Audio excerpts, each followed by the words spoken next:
Hello，选到第一组的朋友们，大家好。我们今天呢，要一起来帮大家看一下你们的下一段重要的恋情哦。那个深深为你们着迷的人，他会是谁呢？那我们今天这个占卜啊，它的期限呢是未来的3个月，从你们听到这个占卜影片开始啊，未来3个月内我们会显化的事情，显化的这个人。好，那我们今天呢要一起来帮大家抽牌。首先呢，我要帮第一组抽一下你们的一个验证牌卡，就是属于第一组你们的一个能量哦。好，第一组的一个对应到的验证的能量是什么呢？第一张。你们抽到的这张牌是 Unfinished Symphony， 未完成的一个交响曲哦。我觉得第一组的朋友啊，你们可能在感情上有一点点这种失意，有一点点失落。你们可能曾经跟某一个人非常接近，爱情的结局好像就要看到终点，但是在到达终点之前呢，你们停止了下来。有可能是你跟一个人暧昧，没有结果，或者是说呢，你们曾经进入到一段感情中，走着走着就跟这个人分散了。特别是我觉得这个是你们真的觉得应该要被完成的，就像应该要被完成的曲子，可是他只写了一半。那我感觉是你们心中有一个没有办法放下的执着，好像就是悬在那边的感觉。所以抽到这一组的朋友，我觉得你们心里可能是有人的，不管这个是一个过去的人，或者是说现在进行式之间哦，我觉得你们可能当下心中是有一个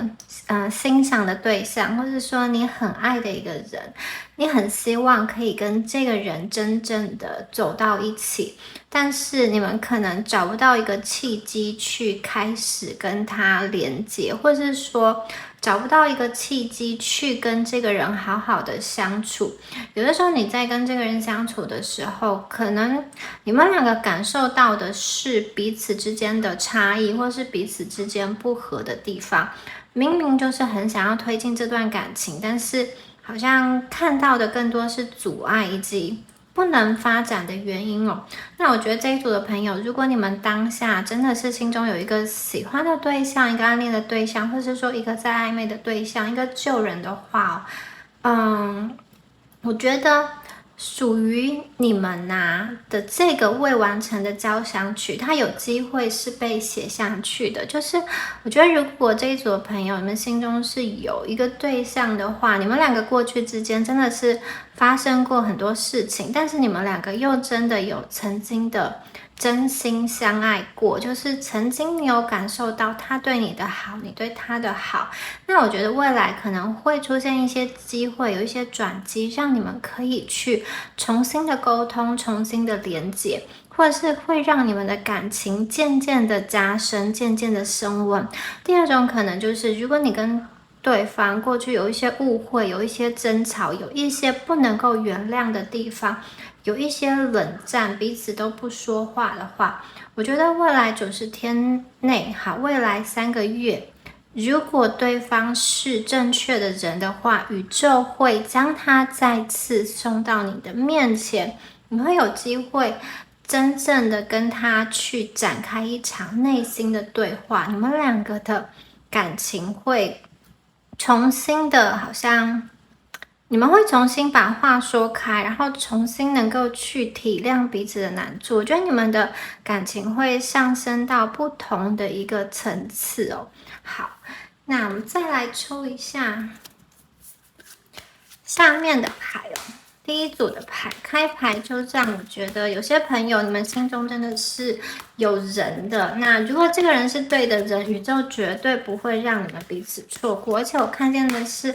在未来的这一段时间宇宙会把它送到你的面前，你们反而有机会去好好的对话，去创造一些属于你们一些很珍贵的回忆。好，第二张牌我们抽到的是一个疑问，为什么那这个是一个稍微比较不一样的能量哦。有一些朋友啊，你们可能对于未来啊，常常都在想说，未来跟你共度一生的人究竟是谁呢？未来跟我双向奔赴的人究竟会是谁？他在哪里？我要怎么样能够去接近他呢？就是我觉得你们呢，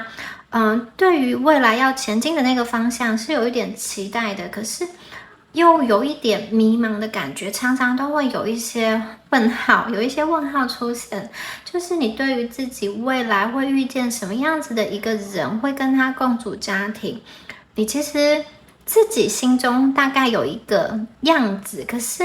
你又会在想说，你究竟能不能这么的好运遇见你心中理想的那一个人哦？我觉得有一些朋友，你们在感情的路上其实是有一点迷茫的，有一点在找寻答案的。那这一组的朋友啊，不管是第一章跟第二章，我都觉得其实你们本身是蛮有魅力的人。有的朋友我看见，就是你们的眼睛一直在望向远方，说啊，我真心爱我的人究竟在哪里呢？一直在看，一直在翻这个书，而且这个书它是有翅膀的，这个解答有的时候好像会飞到天空去，就是你们好像一直都抓不住的感觉。其实我觉得不管是第一张牌跟第二张牌，都看得出来这一组的朋友，你们本身呢是非常有能量的一群哦，非常有魅力的一群哦。其实会有人好像默默的在关注你们，默默的在注意你的一举一动，或者是说，其实有人在示好，对你示好，可是你们好像都没有注意到，因为这两张牌它其实都是在看着远方，看着。不是那个当下，是看着一个遥远的地方，所以这一组的朋友，你们很有魅力。可是有的时候，你们可能眼光停留在过去，被某一个人好像拉住了，被牵绊住了，或者是说你们的眼光，有些朋友真的是望向未来，一直在往前找，说对的人究竟在哪里呢？我身边的这些人好像都不是这么喜欢，或者是说有些人想要接近你，然后你觉得感觉没有这么对，你就不想要再深入的去了解他、探寻他。好，这个是我看到有关于第一组你们的这个验证能量。接下来呢，再来帮大家抽一下其他的牌卡，来看一下关于你们的重要恋情哦。好。非常的重要，你们是会互相影响的就是一群，你们是可以彼此影响、彼此成长的这样子的人哦。好，它的讯息是什么呢？我们出现的是这个长生不老药，还有鳗鱼，还有猫咪，这三张牌非常的有意思哦。好，我觉得这一组的朋友啊，你们遇到的这个人哦，他很可能是超乎你的期待，超乎你的理想的，而且我觉得你跟他在一起的时候，会有一种日子过得很舒服、很滋养的感觉。那我觉得这个人给我的感觉是，他在遇见你之前也是他有鳗鱼的这种，就是他可能是一个比较飘忽不定的人，他对于外人来说是比较高冷的感觉。别人想要去接近他，其实不是这么容易；想要去捕获他，其实不是那么容易的。可是这个人他本身非常的有魅力，他非常的，我觉得他的这一种，如果是已经出社会的朋友，我觉得他可能外表不错，或社经地位还不错，我觉得这个人是有会让人家想要去接近的特质。可是这个人呢，我觉得他生活中是有一点动荡，特别是在感情中，他好像跟他可能有过一些故事，谈过一些感情，可是一直都没有定下来。这跟你们的状态其实有一些像。有的朋友好像你在寻找一个人，而你面对的这个人，他其实也在寻找一个生命中独特、一个渴望遇见的人。那这个人他可能曾经也谈过一些没有结果的恋爱，或者是说曾经跟他有过连结的人，最后也都断联了。那我觉得这个人本身可能外人看起来他是有一点点高冷，就是他的心不是这么容易打开，他是有一些隐藏起来的这一面哦。可是我觉得他面对你的时候，他会展现出比较不一样的一面，他会把他的性格中比较温暖、比较温馨、比较真情的那一面给你看，他会去卸下他的那个防备心哦。那我们出现了这一只黑猫哦，好，黑猫是一张很有趣的牌，这个人就是猫，它其实你要去，它猫跟狗不一样，就是猫的话呢，你要去驾驭它，其实不是那么容易的。很多人是变成这个猫奴嘛，有点像是狗，它是比较忠贞、比较听你的话，可是猫其实是比较有个性的。所以我觉得这个人在感情上，他是有他独特的魅力的气息，特别是我觉得他相处起来的那个气质，他不是百依百顺，他不是听话的，不管是男生跟女生，我觉得他都是有非常独立的人格，他知道他想要做什么事情，而且我觉得他也蛮有自信的，他不见得会走跟大家一样的路，我觉得这一点这个特质让他在感情上非常的吸引人。那第一张牌啊是长生不老药，它有一点滋养的意思，我会觉得其实你跟他都需要滋养，都需要彼此滋养。那你们这边呢，我真的觉得这一组的朋友配合上前面那2张牌哦，可能你们在感情的这条路上，有些朋友你们是真的经历了很多，那中间也谈过一些比较久的恋情，可是可能最后没有走到终点，或者是说呢，你们曾经用真心来押宝到一个人身上，觉得是可以跟他天长地久，可是最后呢，你们还是败给了时间，就是你们觉得这个人是你人生中的最后的那个归属，但是后来发现他其实不是啊。这组的朋友真的，你们经历过一些比较刻苦铭心的恋情哦，甚至有的朋友你们是进入到婚姻之后，觉得有一些不适合等等的，所以我觉得你们其实蛮需要去疗愈的，就是应该是你们蛮需要去被疗愈的。你们过去在感情中真的去付出了很多，可是你们却没有在这种好像在这个同一个平台上得到对等的回馈。而且我觉得有一些朋友哦，其实很多时候，如果你们在感情中遇到不好的对象的时候，你们其实是被这个对象所拖累。就一开始你跟他在一起的时候是期待的、光明的，是希望2个人共赴更好的未来。可是我真的觉得这一组的朋友，有些人你们就是被拉入一段、被卷入一段不好的恋情的时候，它其实消耗了你很多的时间、很多的金钱，甚至是很多的经历。那我真的觉得你们出现了这一个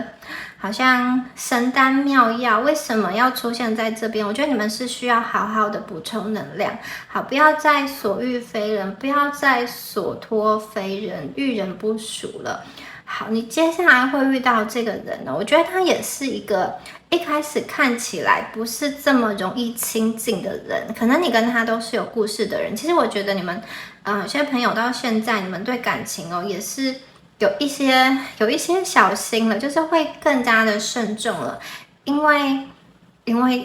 你们真的是有很多的迷茫感在里面。我觉得不管跟他之前经历了什么哦，你们都要去放下过往那些感情对你的影响，都要去清醒。刚刚说过，就是这一组的朋友未完成的交响曲，很多人心中还在有一个执着的对象哦。那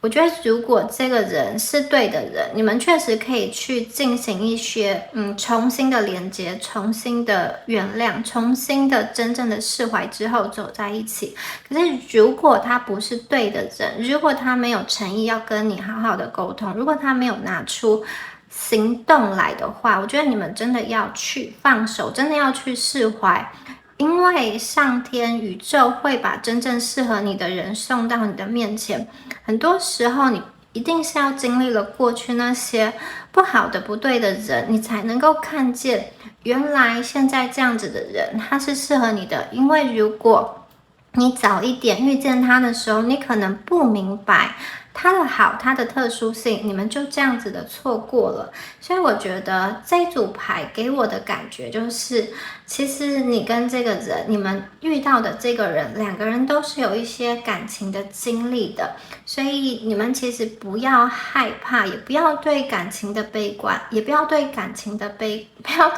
去悲观，你们的一生还是很漫长，在感情这件事情上，你们不要去用你现在的年龄，或者是说啊，我几岁了，我还没有对象，应该怎么办？你们不要去害怕，其实你们的未来是好的，你们的这个缘分，我觉得它很特别，他是一个很有魅力的人。刚刚说过，他是一个很多人想要去喜欢他、接近他，但是看起来对方对于他的真心是比较保守的。好，我们接下来再帮大家抽一下塔罗牌。第一组的朋友，你们的这个对应到的重要恋情是怎么样子的一个人呢？一起来看一下。好哇，我们第一张就抽到了圣杯1号，我们的权杖9，又是这个 Elder of Swords 宝剑，还有我们这个命运之轮。哇哦，我觉得这一组的朋友啊，如果说这个人他是一个能量上曾经跟你有连接的人的话，我觉得你们会有一次大和解，你们会有一次把话讲开的机会，讲说过去为什么当初发生了什么事情，以及彼此心里究竟是怎么想，对一些事情的这个认知不同的地方，我觉得你们会去好好的沟通，有这种和好如初的能量，也有复合的能量，但是前提是，我觉得他这边有一个，就是你们要放下一些恨。如果你对这个人心中是有恨的，如果你对于他的离开是有很多伤感的能量，这个会阻碍你们再次的连接。所以不管你的情绪是怨恨、是埋怨，或者是难过、追忆、后悔，我觉得这些东西都请你们放开，你们要做的就是好好的去用爱来包裹自己，以及去包裹这一段连接。所以呢，我觉得你们的这个下一段重要恋情，第一组的你们的这个缘分，有一些朋友哦，有一部分的人哦，确实对应到的是一个救人的一个能量哦，满出来的水好像重新的让彼此的情感注入一些新的能量哦。好，我们接下来看到的是权杖9，月亮在射手，还有 Elder Souls 这个传统塔罗牌里面的宝剑国王。那这一张牌它对应到的是水瓶座，那国王本身是一个土元素的牌哦，它象征的一些权力地位。好，这两张牌结合起来，我觉得这个人他是一个干大事的人。好，这个人的能量啊，我觉得他是一个事业心蛮强的人哦，就是他无形中有一个力量把他往上推，他不仅事业心很强，我觉得他的运气也蛮好。大家看到权杖9，其实有一点被困住的感觉，中间的这根权杖被这个其他的8根权杖这样子交叉的困住，可是呢，它还是可以在顶端开出一个玫瑰花。那这个 Elder of Souls， 我们看到的这只鸟，这只乌鸦，它其实是正对太阳的，它是往太阳的方向飞去的。不管是玫瑰或是这个鸟啊，它都是在比较高的地方，所以我觉得这个人你遇到他的时候啊，他可能已经在这个社会地位，或者是说呢，在某一个领域上是小有成绩的，或者是说你至少可以预见他的这个未来是可以去期待有前途的这个人。如果他年纪还比较年轻，我觉得他可能就是这种未来之星或者是有潜质的这个人哦，身边的人会对他有一些称赞。那我觉得他也是一个扛得住压力的人哦，在他的生命中啊，我觉得他可能会运用自己一些比较灵活，或者是说比较善于应对这个环境的能量，去在这个世界中去达到一个他所想要的一个阶层。那这张牌 Elder of Swords 它还有一个太阳升起到最中间的样子，我觉得这个人他最后不管他现在是在什么样子的位置，他最后一定会有所成就，他最后一定会让人家刮目相看。我可以感受到这个人的能量啊，有特别丰富、特别丰盈的那一面哦。我觉得他遇到你之后，其实是可以让你的心灵好像被爱填满，甚至像这个水一样被满出来的感觉。这个水是能够怎么说呢？能够注入到你的内心中，然后甚至是溢出来，就是这份爱情是可以让你吃到饱，然后吃到你。就是吃饱之后还有很多东西可以拿的这样子的感觉，所以我觉得这个人他可以给你的其实是蛮多的。那因为他在事业上，我觉得他成就还不错，那随之而来的这个财富的状况，我觉得金钱应该也是稳定的，大家不用担心。我觉得在这个人你跟他相处的时候，其实他可以给你带来一些温暖，可以给你带来一些保护。也就是说，我觉得他可以去扭转你们对于爱情过去比较灰心、比较暗沉、比较有一点失望的那个部分，重新的注入活水到你们的心目中，让我觉得有一点好像热火重新燃烧起来的吧。特别是有些朋友，如果你们单身很久了，如果空窗期很久了，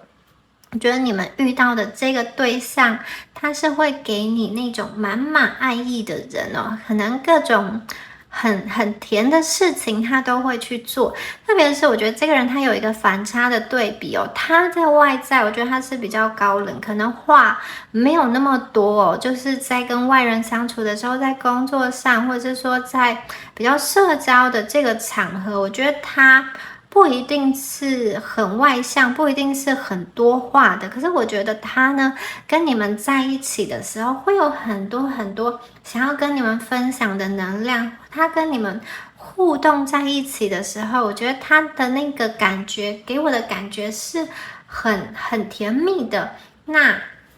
这边呢，还出现了命运之轮，然后还有这个财富的能量的感觉哦。在这个四季的地扇中，其实宇宙会把最正确的人送到你的生命中，所以我觉得这个人你不需要刻意的去找寻他，你不需要好像一直很努力的去参加联谊啊，或者是滑这个交友软体，或者是请人家介绍，这些事情都可以做，可是你们不用过度的去努力哦，因为有的时候其实缘分就会在意想不到的时候，宇宙会把你们牵引起来。这个人他对于感情也是非常渴望的，他也在寻找他的命中注定的那个人哦，所以他对于感情也是有所追寻的。那我觉得你跟他之间啊，你们的这种能量就很像是命中注定，是非常的般配的。我觉得他是一个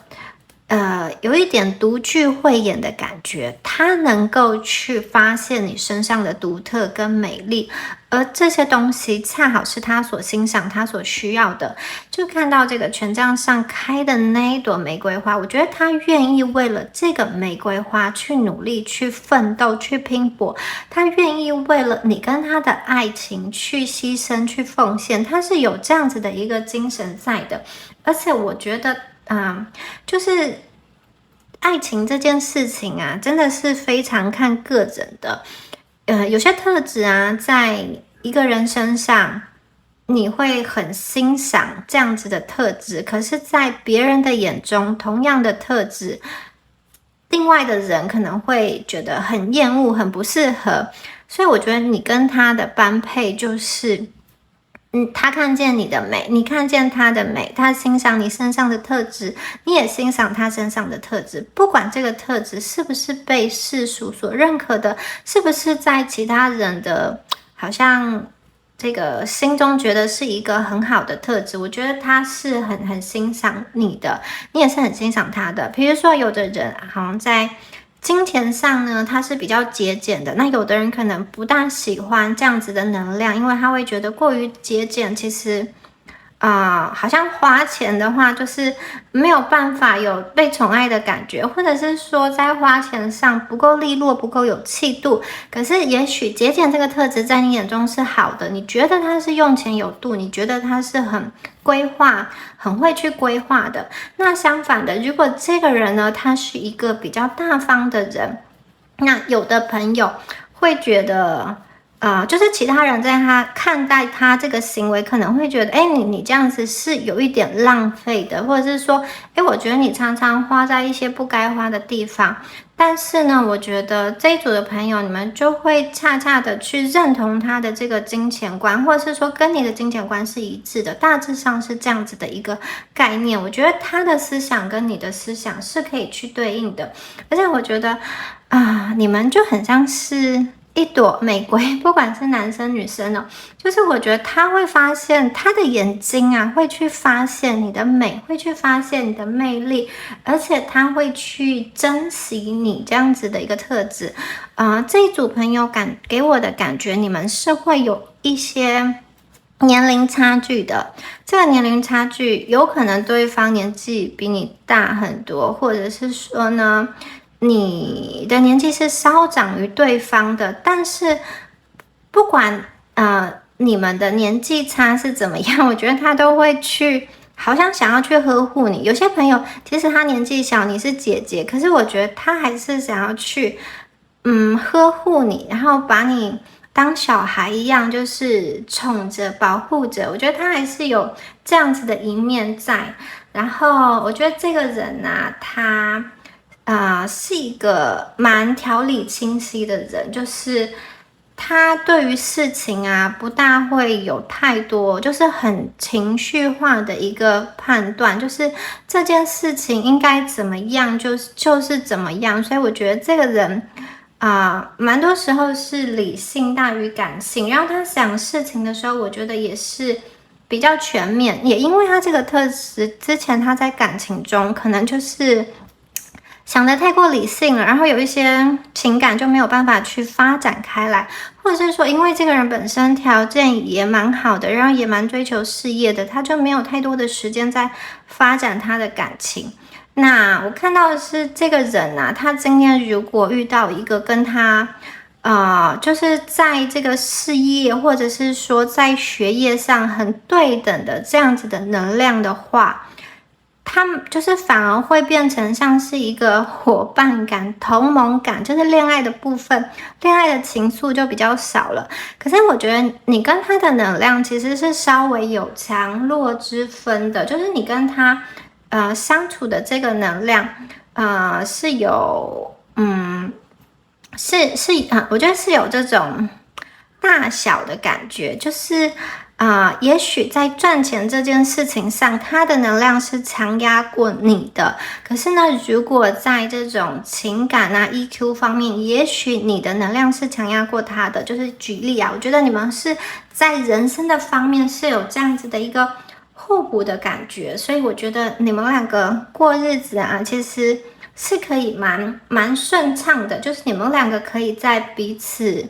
的生命中作为一个很好的陪伴，然后去发现跟这个人相处是这么的有滋味，这么的有情趣吧，因为它会让你看见比较不一样的事情哦。因为你们两个本质上是有一些不同的地方，但是你们愿意去调和，你们愿意去达成一个共识，这个是很重要的。那这个人他其实也蛮精明的，他不大会去浪费时间在不必要的人事物上。这段感情如果没有结果，他也不大会花太多时间，或者说他一开始就会定位好这一段感情，我就是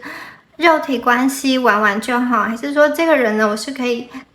跟他深入进入到这个婚姻关系有结果的关系，他脑袋其实是想得很清楚的。那我觉得你们的出现让他非常想要去抓住，而且他会想要去节奏明快的把你们在这个命运的洪流之中伸出手去抓住你的手。他不大想要浪费太多的时间，他希望可以就是快一点跟你展开一个很好的连接，然后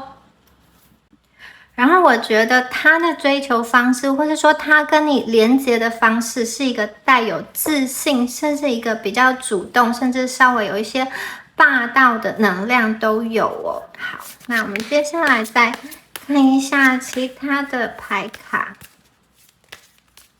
好，出现了这个金币8、圣杯4。好，再来看一下。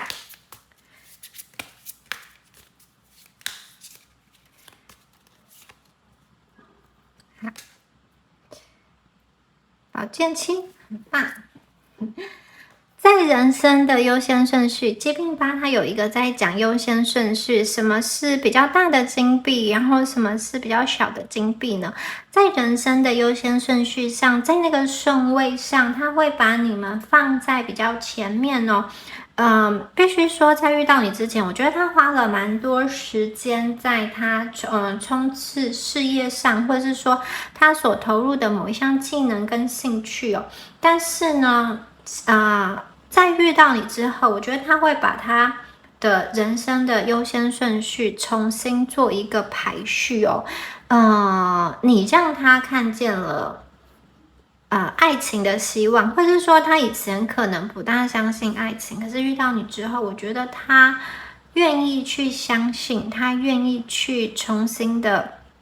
跟一个人做连接，要进入到这个人的内心，其实不是这么的容易的。但是今天呢，他遇到你真的是很特别，非常难能可贵的一件事情。那我也看到他是一个有创造力的人，所以我觉得你跟他在一起会有很多新鲜的事物去产生哦。这个新鲜的事物是从他的执行力，就像蜜蜂一样，他每天的工作去产生出来的。所以我觉得他是一个稳扎稳打，他是一个接地气的人哦。你会看见他不断的在创造新的东西，可能是新的机会，或者是说新的这个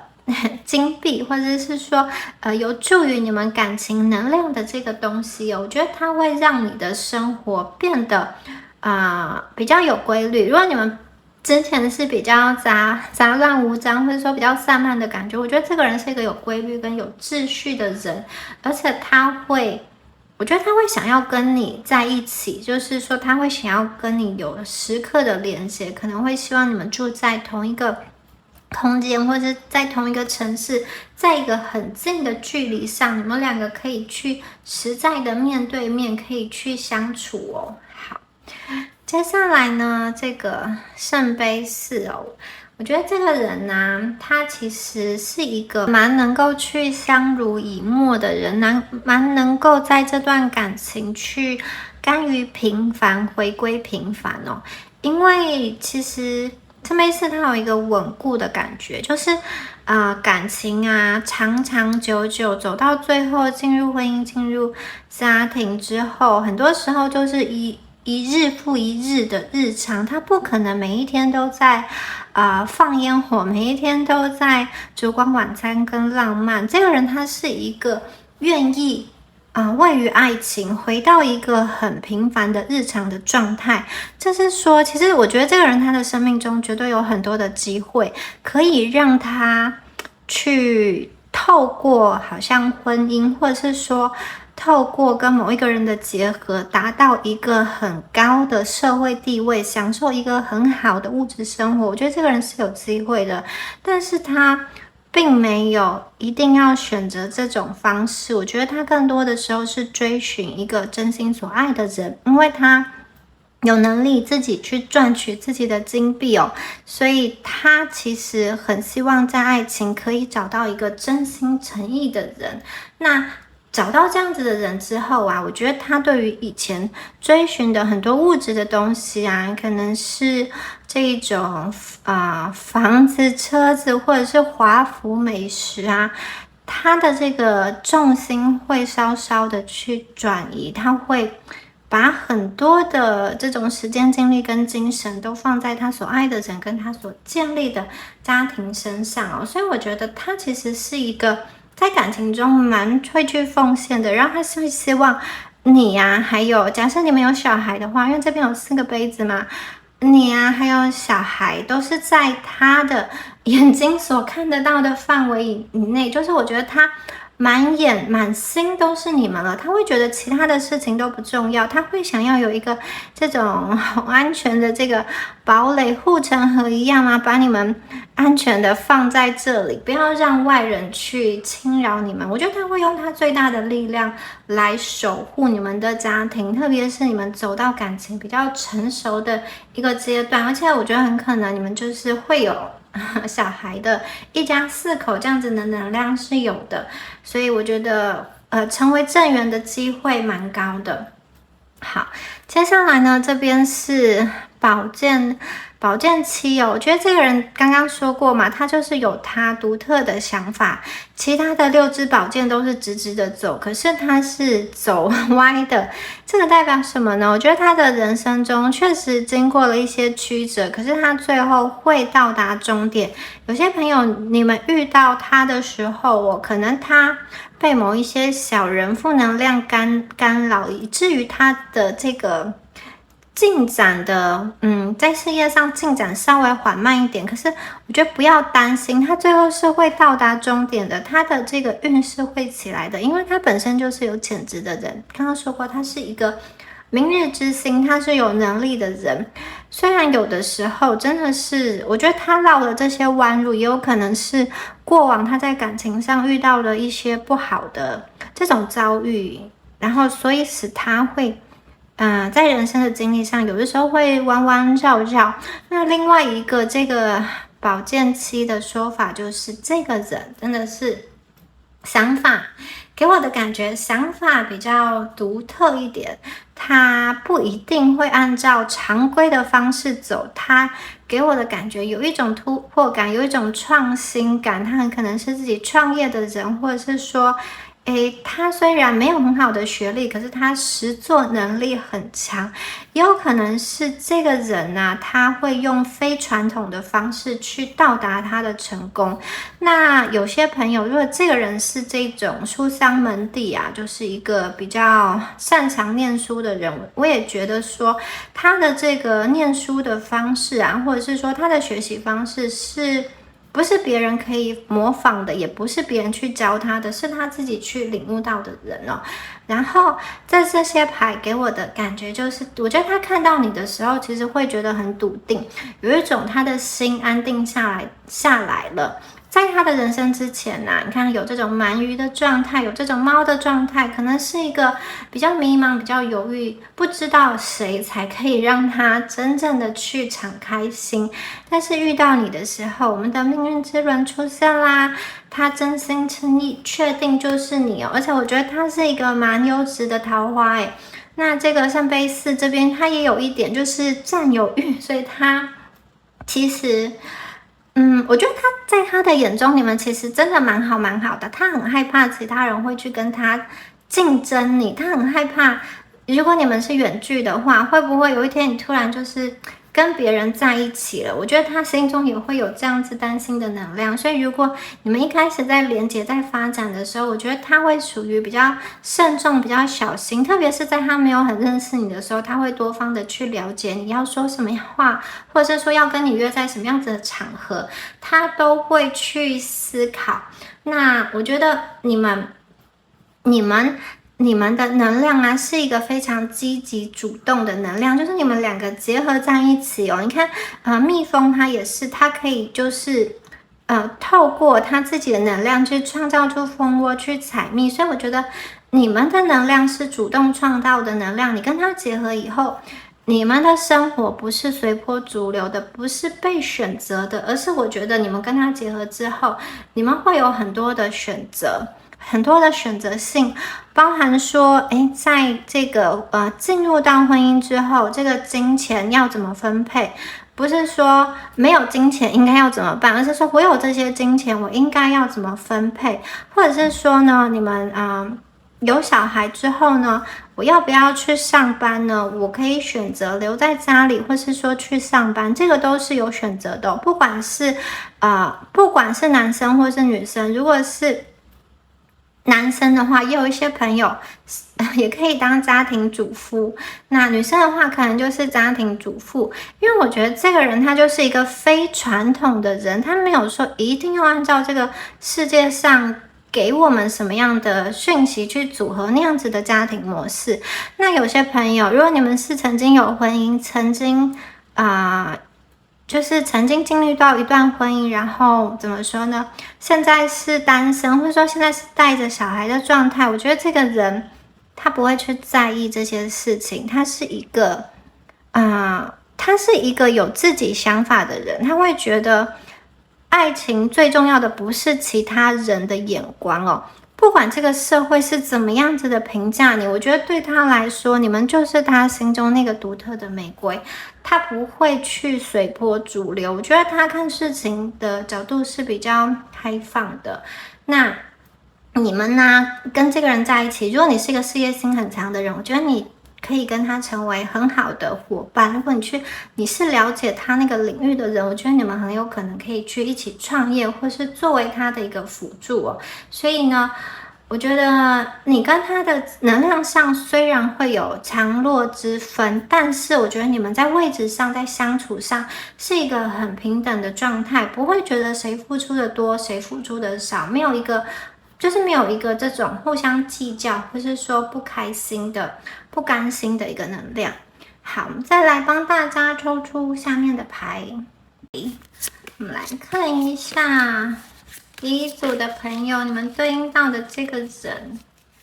还有什么样具体的讯息要请宇宙告诉我们呢？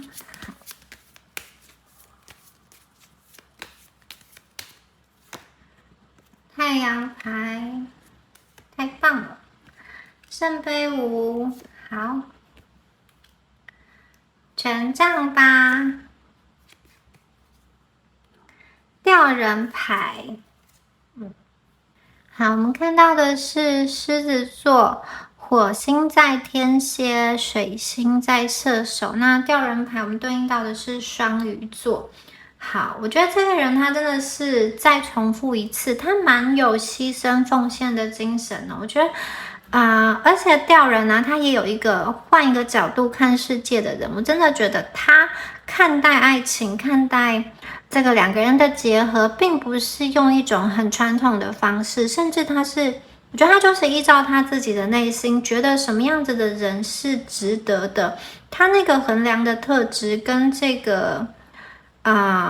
社会大众的那个角度哦，可能不一定相合，有的人是相合的，有的人是不相合的，但是他都是依照他内心的那个判断，就是什么样的人是美的，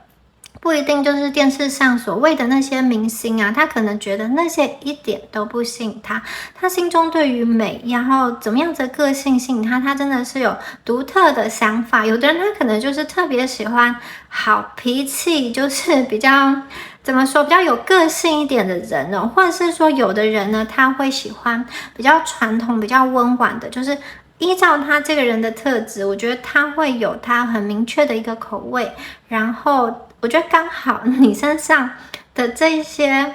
就是你的模样很对他的胃啦，所以我觉得这个他有一种让我感觉他是愿意去牺牲奉献，愿意去像太阳一样照耀你的感觉。在这个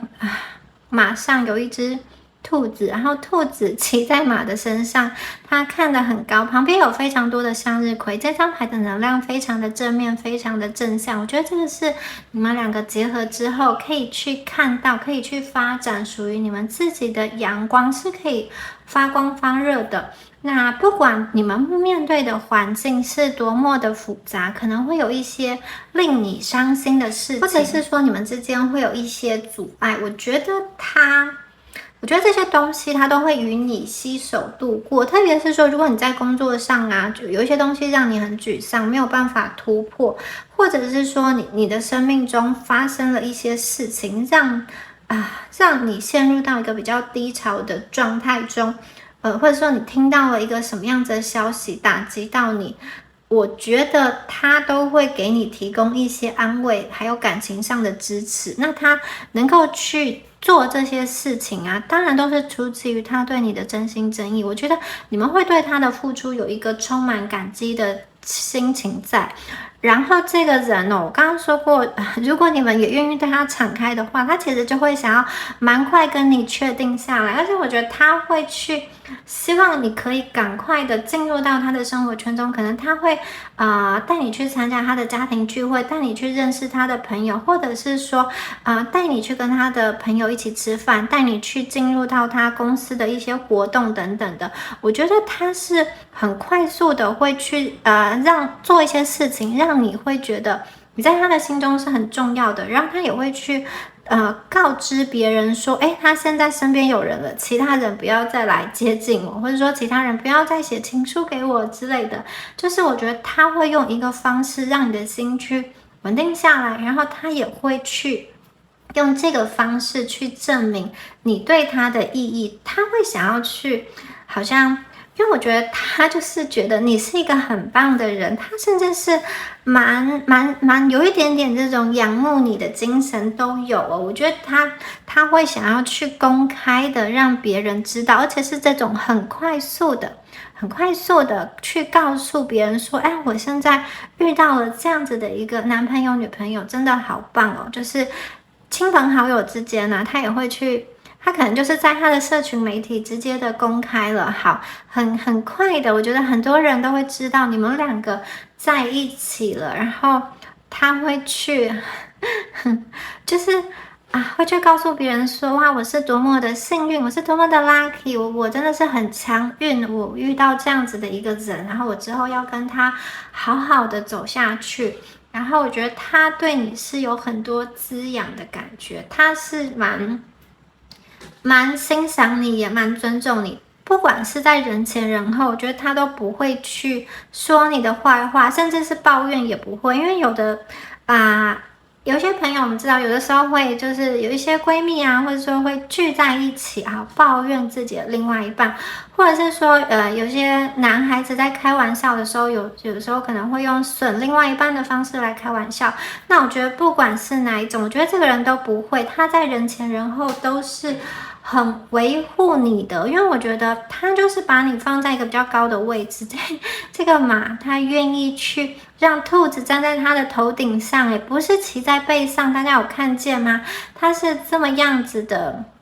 对待你是这样子特殊的一个独特的一个地位。其实你们才是这段关系中真正的去驾驭这段关系的人。虽然这个人看起来主导性很强他是一个比较强势的能量，有很多的想法，然后感觉上也有很多的智慧，很聪明。可是你们正是因为你们的这种温柔，这种灵动，这种柔情似水的东西去打动了对方，所以看似主导权在他，但其实是在你们的身上我觉得他其实很希望所有人都对你投以这个很目光啦，就是对于你们两个是这种好像受到众人羡慕的感觉。他会希望这一段感情是一个公开的，摊在阳光下的，然后是一个被认可的能量。好，那接下来再看一下下面的牌卡出来了，圣杯国王、圣杯2，还有这个国王牌。我们出现了好多圣杯圣杯骑士。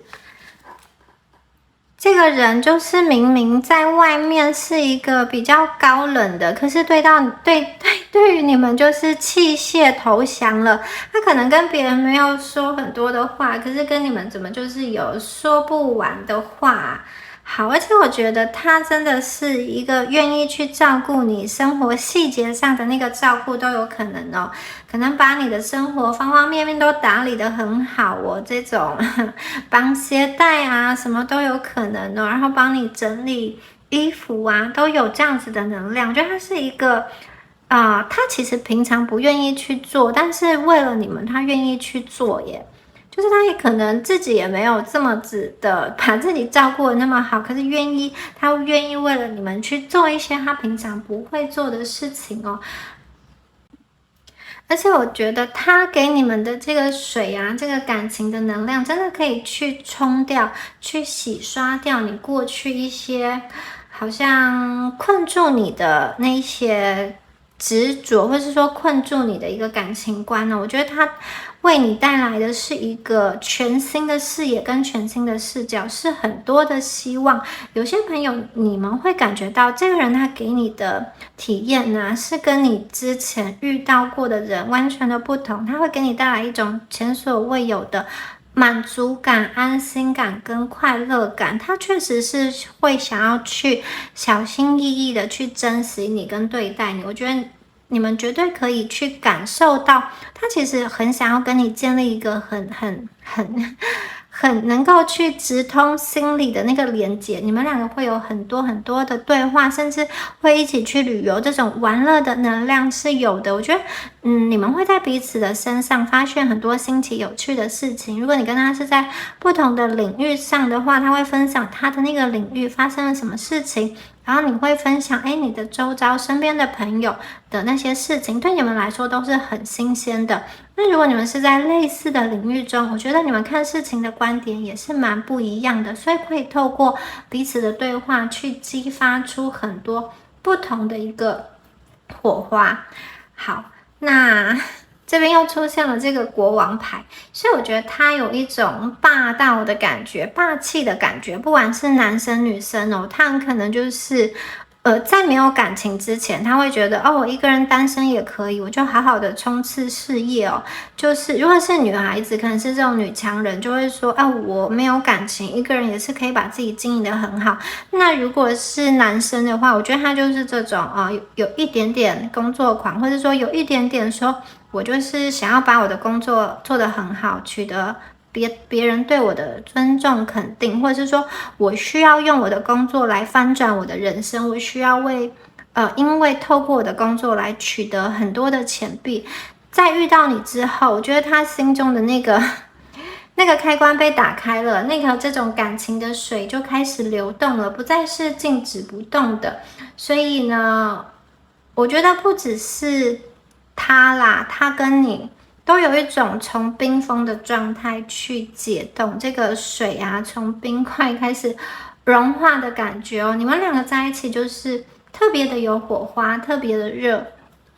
特别是碰到命运之轮啊，很多时候宇宙就是安排你进入到他的生命中，让他去看见人生啊，有爱情是这么美好的一件事情，也让你去看见有一个人珍惜你之后，其实你们不用再去感到孤单，他是一个你可以去相信他的人，而且我觉得这边有这种互相疗愈跟互相帮助的能量哦。刚刚说过这一组的朋友，有些朋友你们可能是一个旧人嘛，就是曾经分开，后来又走在一起，然后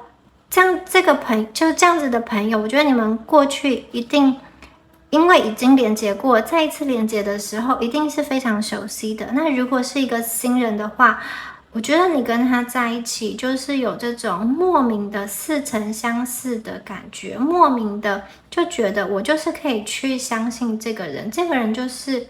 可以去给我一个未来，我跟他是可以共创人生的。对于对方而言呢，你其实就像是他的太阳一样，我觉得你们的关系真的是非常的快乐，很亲密。你可以去照耀他的人生，你可以使他想要变成一个更好的人，你可以使他把这个尘封已久这个内心啊的好像关起来很久的心门打开哦。我觉得你的能量真的是非常的吸引他，而且你们两个结合有非常多温暖舒服的感觉。其实这个人啊，他过去的外表比较冷漠，比较高冷，像国王一样，比较权威，不可接近，真的是也是因为他经历过了一些事情啦，所以他一直也在等待一个人可以真正的去发现，真正的去触动他的内心。然后今天既然是你啊，我觉得他会觉得过往发生的那些事情，人生的弯弯绕绕，或者是说一些复杂的故事，那些阴霾都无所谓了，就是因为发生了过去的那些种种经历，他才有缘在这个时刻跟你相遇，或是再次相遇。那你们两个将会去走入一个人生中比较光明的时刻，而且你们的刚刚说过，你们的你们的相处是比较踏实，但是比较长远的。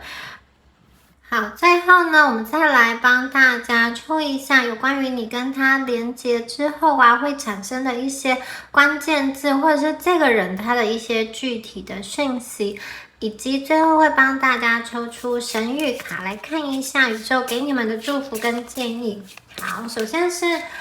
关键字的部分哦。请大家专注去感应，你觉得特别触动你心灵的那个文字、那个声音的能量。好，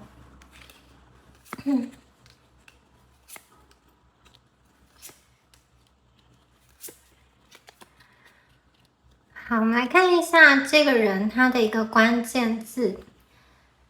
好，在外表上，我看到这个人的外表是有品味的，有艺术气息的，有气质的，然后他是把自己装点得很好的，他的这个长相是好看的，令人欣赏的。那有的朋友遇到这个人，他有艺术天分，好，或者是说这个人呢，他喜欢去接触大自然。有的朋友遇到的这个人，他会对于事物，对于他所用的物品是有特殊的品味的。好，这个人重视感官的享受，重视肉体亲密的接触。这个人他能够去创造，能言善道，在事业上他可以创造出很多丰富的能量、金币的能量。好。他可能喜欢户外运动，他有在运动，然后他是一个怀旧的人，他是一个内在有赤子之心的人。那我觉得他也是一个重视家庭的人。有的朋友这里有第二次婚姻的能量，有带有小孩的能量。那这边还有海外的能量、出差的能量、远行的能量、远距离网恋的这个能量。那这边还有正缘、承诺，还有戒指，很明显，这个人是灵魂伴侣，这个人是真心诚意的，这个人他是想要把你套住的，他是完完全全的一心一意向你的。那还有深情体谅、繁衍后代，这种聚会很多人的场合，以及有一个比较主导的能量，可能是女强人，或者是说大男人在外在的这种形象哦。那这里还有它是一个互相匹配，一见钟情，新的方向，新的计划，坚定不移，勇往直前，创意，无限可能。解决问题，有这种然后复杂的方程式这种感觉也有。好，这边是关键字的部分。最后呢，我们来帮大家抽出，这边有出现那个树木的灵符女神，然后还有白杨树的这个灵魂，还有蜜蜂的灵魂哦。好，这3张牌给我的感觉就是说，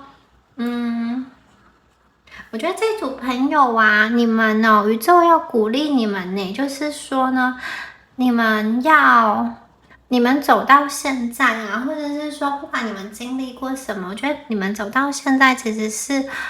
真的是非常有勇气的人，而且我觉得你们不用强迫自己，好像这张牌虽然是很美丽哦，但是我会觉得有一点好像你们的外在是想要给人看到你是很优雅，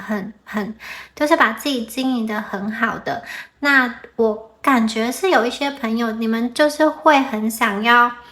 遇到挫折的时候，也是很努力的想要去正向思考，想办法去排解悲伤的情绪啊。那其实这3张牌告诉我说，其实有的时候我觉得你们就是有一点过度努力了。很多时候在你还在悲伤，还没有完整的经历那个悲伤的时候，其实你过度的要去展现一个很优美的姿态，让别人看起来你是很无所谓的，或者是说你是很好的，其实那个是对你自己的一个暴力，它是会让你觉得好像怎么说呢？时好时坏哦，就是正面思考有时候有用，有的时候也又没有用。所以我觉得这个勇气啊，也包含了面对自己内在的脆弱。当你们失去重要的人事物的时候，一定会有悲伤跟失落的情绪，这个是很健康的。可是所谓的勇气，并不是说你们就把这些悲伤抛诸脑后，好像觉得一切都无所谓，你又很坚强的站起来了。相反的，我觉得这边指的勇气是你允许自己去经历那个心碎，去直视自己内心的难过，以及一些无可挽回的事情。你去允许自己去看见自己的内心，以及自己的心被撕裂到什么样子的程度，你去经历它，你去面对它，你去接受它，你重新的去理解并且看待这个事情。我觉得这个才是这张牌所告诉我们的一个勇气哦。那宇宙啊，还有在这边还有一个讯息，就是说其实有一些人来到你们的生命中，他真的只是一个过客，但是他为什么要跟你在某些时候相遇呢？他其实是带着他的使命来的。他跟你交汇之后，他的使命完成之后，他就会离开，回到他应该走的那个方向，就是因为他的任务完成了。那在你们的课题结束了，所以他要往他新的方向走。那如果今天他是对的人的话，你们一定还会再遇到的，你们的缘分一定还会，就是会让你们彼此在牵引的。所以我觉得这个勇气也包含了能够去接受这个命运的勇气，能够去放下，能够去往前走的一个勇气。其实人生中遇到很多人，不管他是陪你走一段，或者是陪你走到永远，这些都是一个某一方面而言，都是一个体验，一个经历。而且有些人真的是因为那个幸运，才可以在百万人之中遇到彼此，去共同陪伴彼此那一段时光，那个相遇是很幸运的。好，我们的勇气包含了我们去接受时间的流逝、人的离开，以及我们有勇气去面对我们的未来，期待我们未来的那个勇气。好，接下来最后一张牌，这个繁荣繁盛的感觉，蜜蜂的灵魂哦。好，蜜蜂也是一个一步一脚印的一个动作，辛勤的采花蜜。其实这张牌想要告诉大家，今天的你是由昨天的你所塑造而成的。然后呢，这个昨天并不是单单的就是一个昨天，它是好像一点一滴，过去很多个昨天才堆积成、累积成今天的你。所以你希望在未来看见更光明、更好的你自己，或者是说更好的未来，你就必须要从现在开始去做一些实际的行动。这些行动并不是这种很惊天动地的改变，或是调整自己，就是这种很大幅度的变化。我觉得它反而是告诉你从小事开始，就像这种蜜蜂去采花蜜，很微小的行动，将这些微小的行动日复一日的去坚持的实行。日后呢，你们就会去看到新的那个成果，你们会看见未来自己过着那个梦想的理想的生活。我觉得这几张牌都要告诉你们，你们要有信心，要相信自己。而你们即将相遇的这个人啊，这个重要的恋情，而且很可能是正缘，跟你们走入婚姻、走入家庭的这个人，他非常希望你们是开心的，他非常希望就是你们之间的那个互动是美好的。所以我觉得如果你还在被旧能量牵扯的时候，你们不妨把眼神，就是说把精力更加的专注在你们做的那件事情上。大家仔细看一下这张牌哦，这张牌这个小天使骑在蜜蜂身上，然后他的手里捧着是什么？戒指。你们已经第二次出现戒指，我真的觉得这一组很有可能就是正缘啦，要走到最后结婚的这种状态，而且还是白头偕老，不是说只有结婚，因为现在离婚率很高，所以有的朋友可能结婚又分开，所以我觉得这个如果结婚，它是一个长久白头偕老的婚姻，它是一个灵魂伴侣耶，所以我觉得你跟他在一起真的是可以互相繁荣的感情，是两个人的运势是可以旺起来的。而且这张牌是小天使骑在这个蜜蜂上，所以你们之间究竟是谁是蜜蜂，谁是这个小天使呢？就像跟刚刚这张牌很像嘛，马的头上好顶着这个小兔子。我觉得你们的能量就是刚刚说过是一强一弱，一个人比较纤细柔美，一个人比较好像强壮，可能外形也是比较强壮，看起来可以去保护人，然后或者是说他的意志比较刚强。那我觉得在这当中啊，其实有一个人，你看一边是马，一边是蜜蜂，有一个人的执行力跟行动力很强，而且是可以确实的获得很多的金币、很多的物质、很多的收获。那另外一个人呢，我觉得也不是说坐享其成，我觉得另外一个人付出了很多他的真心、他的温柔，以及他带来很多的情绪价值。这个小天使，这个小兔子带来很多情绪价值给另外一半，带来很多疗愈感，以及带来很多这种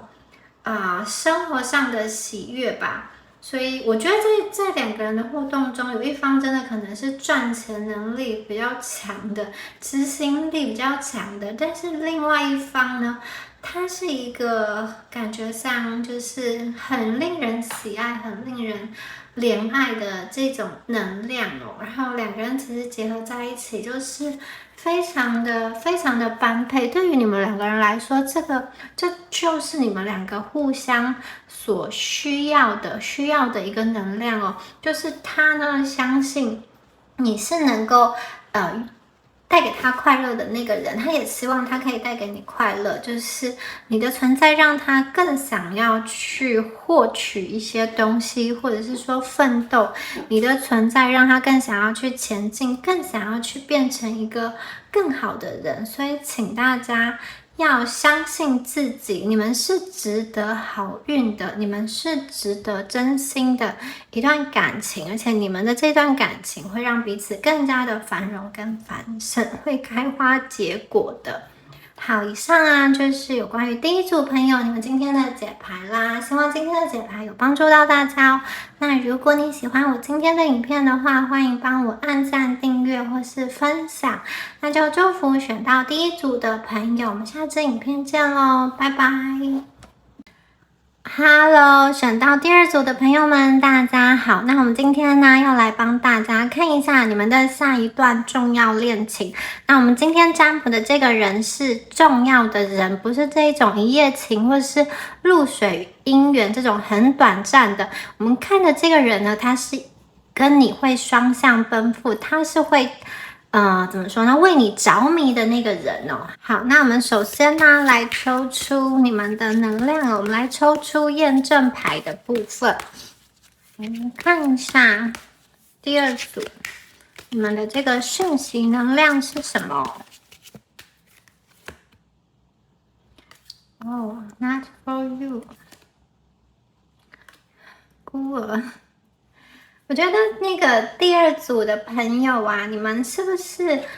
有很长一段时间都心里觉得很孤单？有些朋友就算你们曾经谈过感情，但好像都没有办法谈得很这种淋漓尽致。就是呢，我觉得这一组的朋友，你们好像在心情上啊，一直都有就自己可能会自己觉得自己在感情上不是特别的幸运，也不是特别受到宇宙关照的。你们好像觉得自己很难遇到一个真心疼爱你的人，而且我觉得你们在某一个状态徘徊了很久，然后你们特别的希望自己可能有一双这种看透世事的眼睛，可以去知道我应该怎么做，或是说应该要怎么选择才能够遇到这个真心爱你的人。就是这一组的朋友啊，你看第一张牌，就是你们好像对你们自己说，不是我不会得到幸福。就是我觉得你们之前的感情状态好像是一个比较孤单的，或者是说是一个比较理智的状态。有些朋友你们可能天生就是这种人间清醒，把自己隔绝在这个岩石上，然后自己低着头在想事情。有些朋友是一开始就是你们的状态就是这样，因为你们害怕在感情中受伤，所以你们先选择了保护自己，让自己不要太过陷入一段感情，然后不会因此而受伤。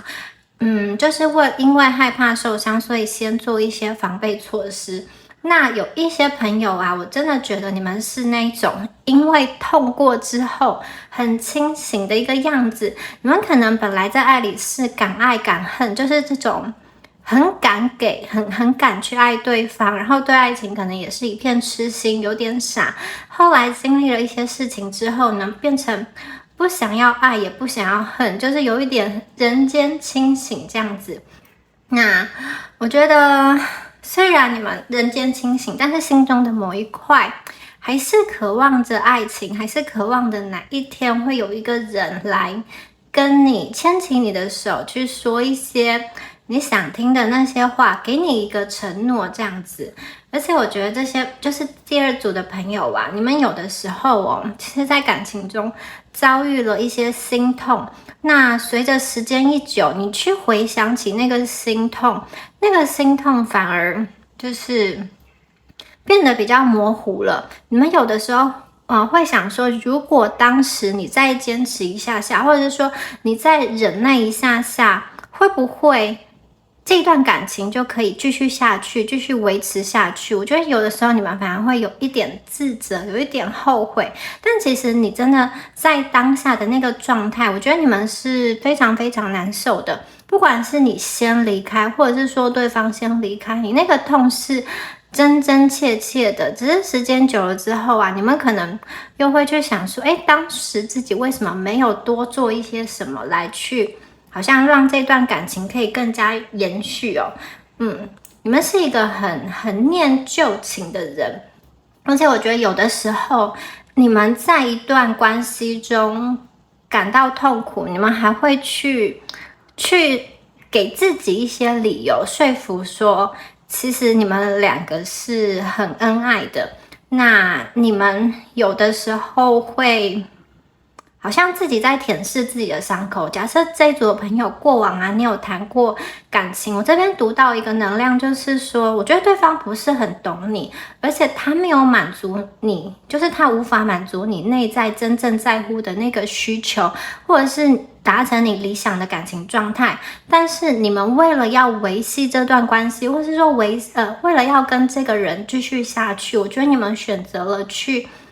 关掉自己某一部分内心的渴望跟渴求，然后有点像是自己说服自己，自己合理化说啊，感情就是这样子啊，就是这样，这些忍耐，这些低潮都是一个正常的状态。就是我觉得有的时候你们会变成自己去说服自己去接受某一些你们本来不愿意去接受的事情哦，这是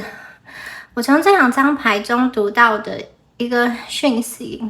觉得其实会让我感到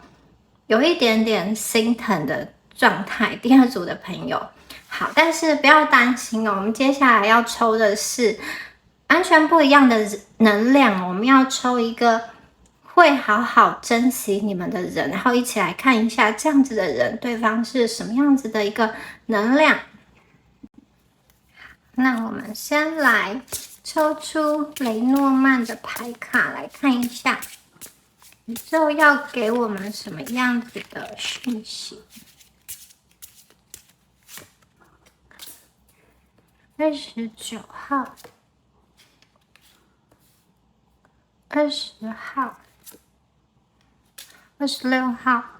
好，我们看一下这3张牌哦。29号牌呢，它是女人，它画的是一个淑女。那这张牌啊，它也有代表的是心上人的意思，而且是一个即将遇见的心上人哦。那这张牌的能量啊，它是一个比较感性的人，然后他是一个比较这种热情或者说情绪奔放的人。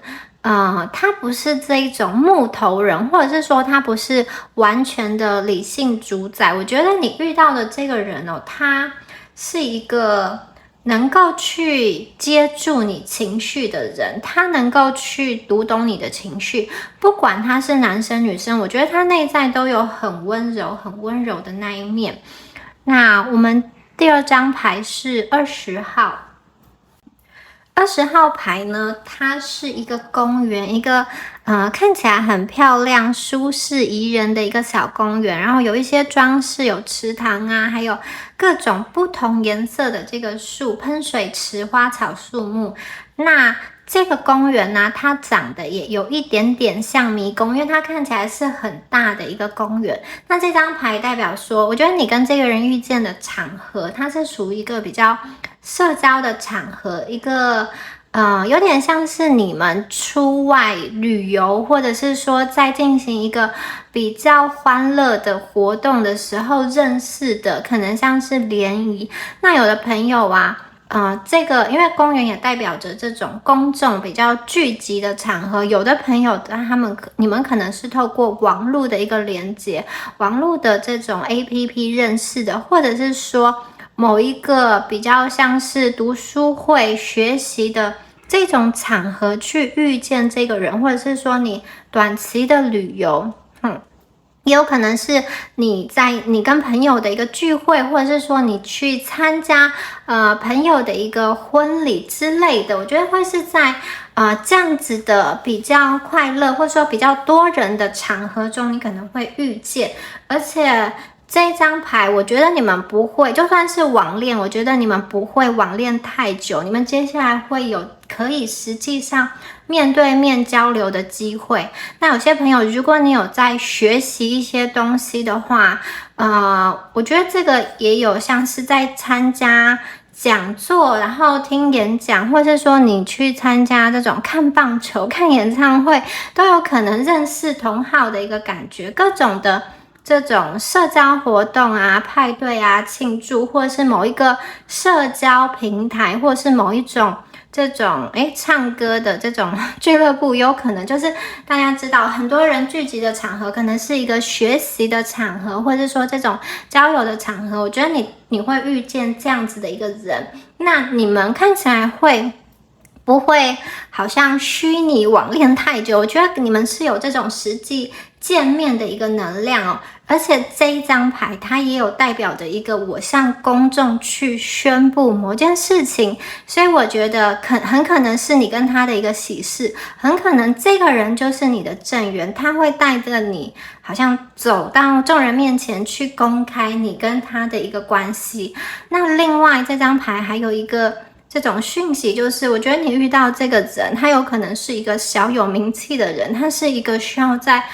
公领域去发声的人，或者是他可能有在经营自媒体等等的。好，那我们接下来看到的是26号牌，26号牌它画的是一本书。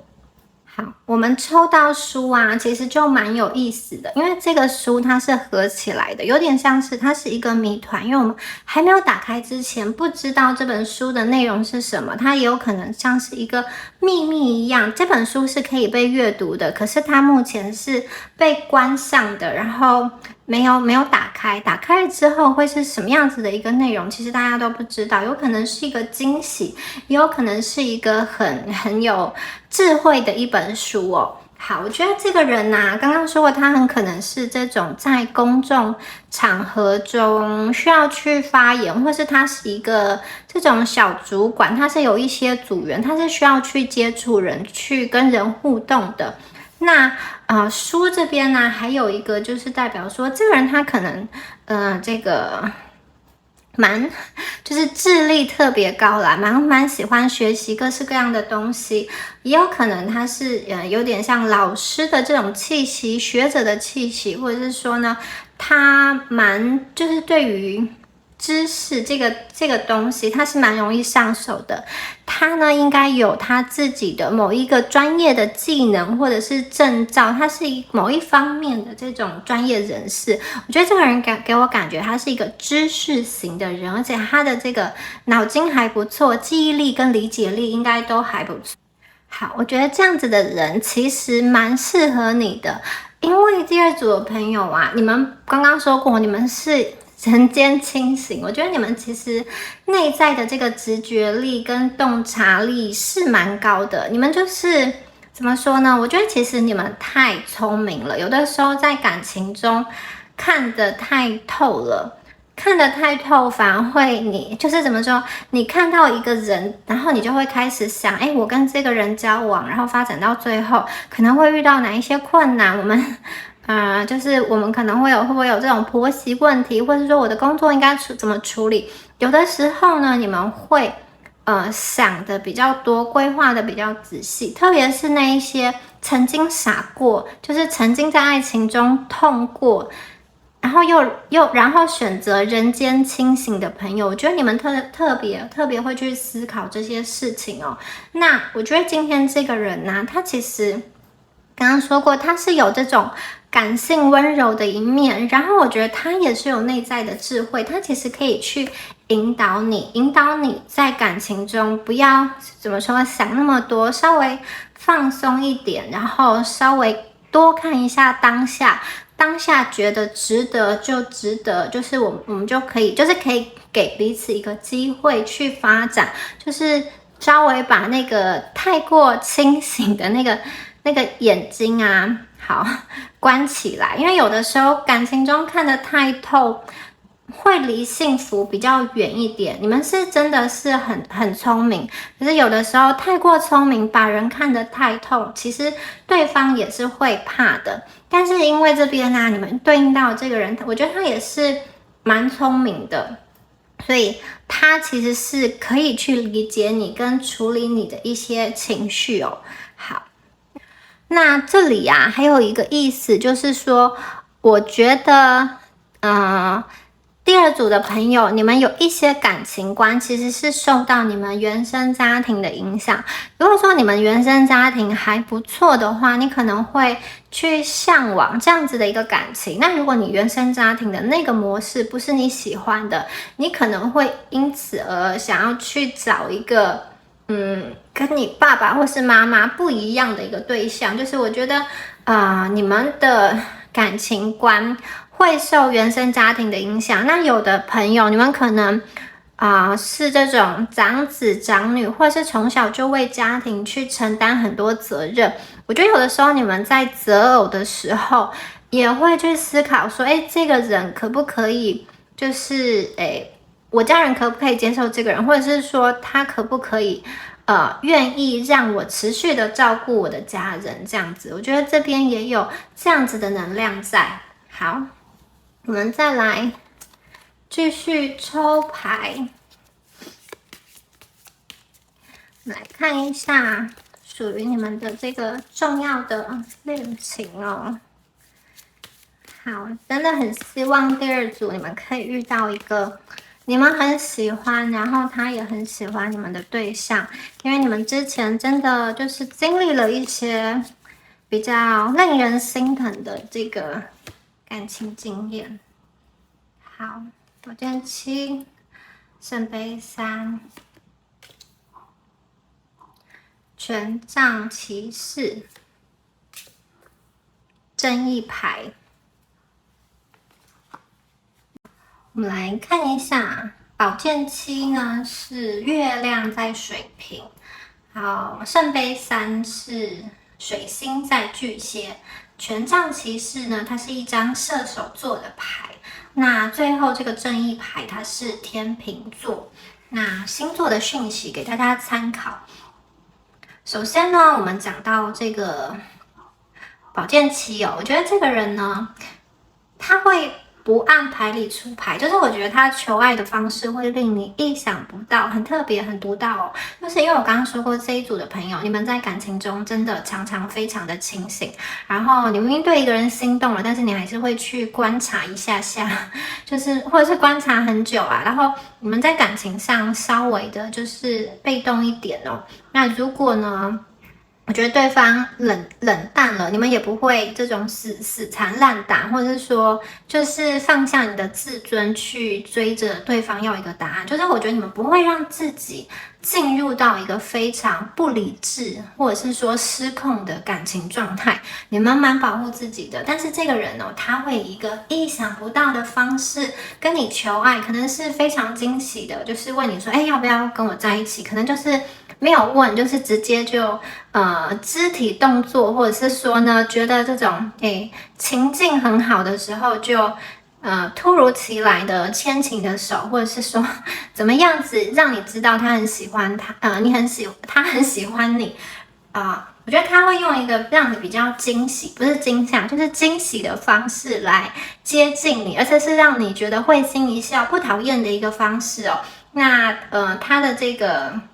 追求啊，我觉得不落俗套，比较不像传统的，就是他有他自己的一个模式。好，接下来圣杯3，我看到好多的人一起在庆祝哦。那我觉得这个人啊，他真的是特别的喜欢你。这个喜欢呢，是说我觉得你们身上有一些特质是非常非常打动他的。那对他而言呢，他就是很注重，就是他怎么说呢，在他心中有一些特质是他觉得很重要的，就是某一些价值观他觉得很重要，而你们是有去符合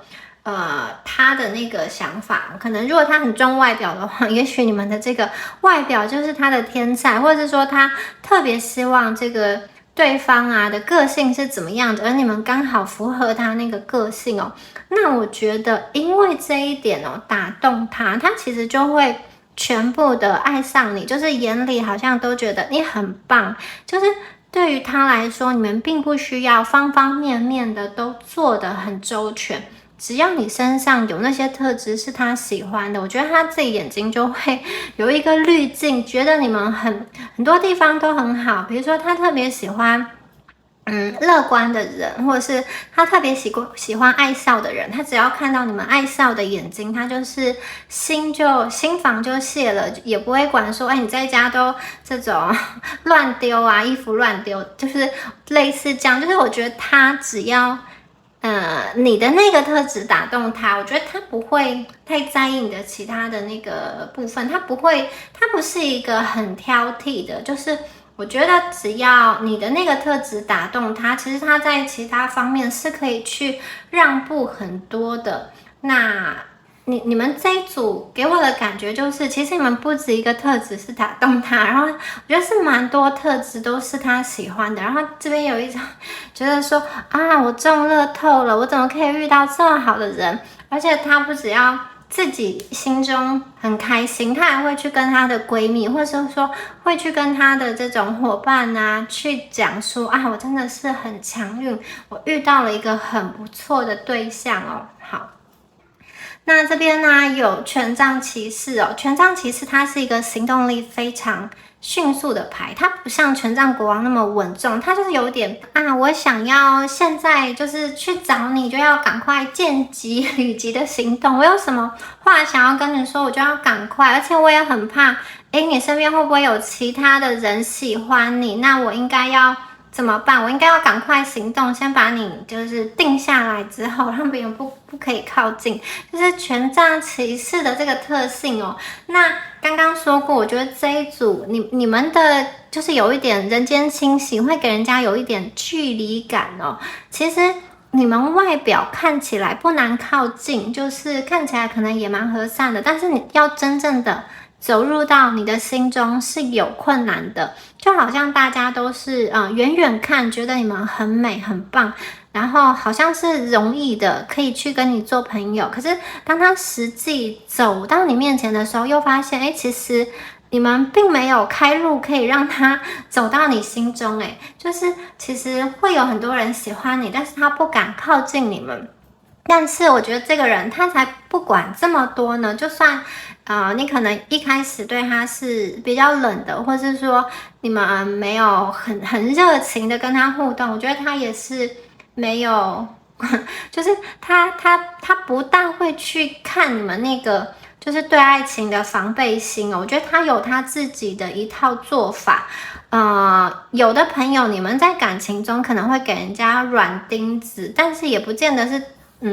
不喜欢人家，你可能觉得你的观察期还不够久，或者是说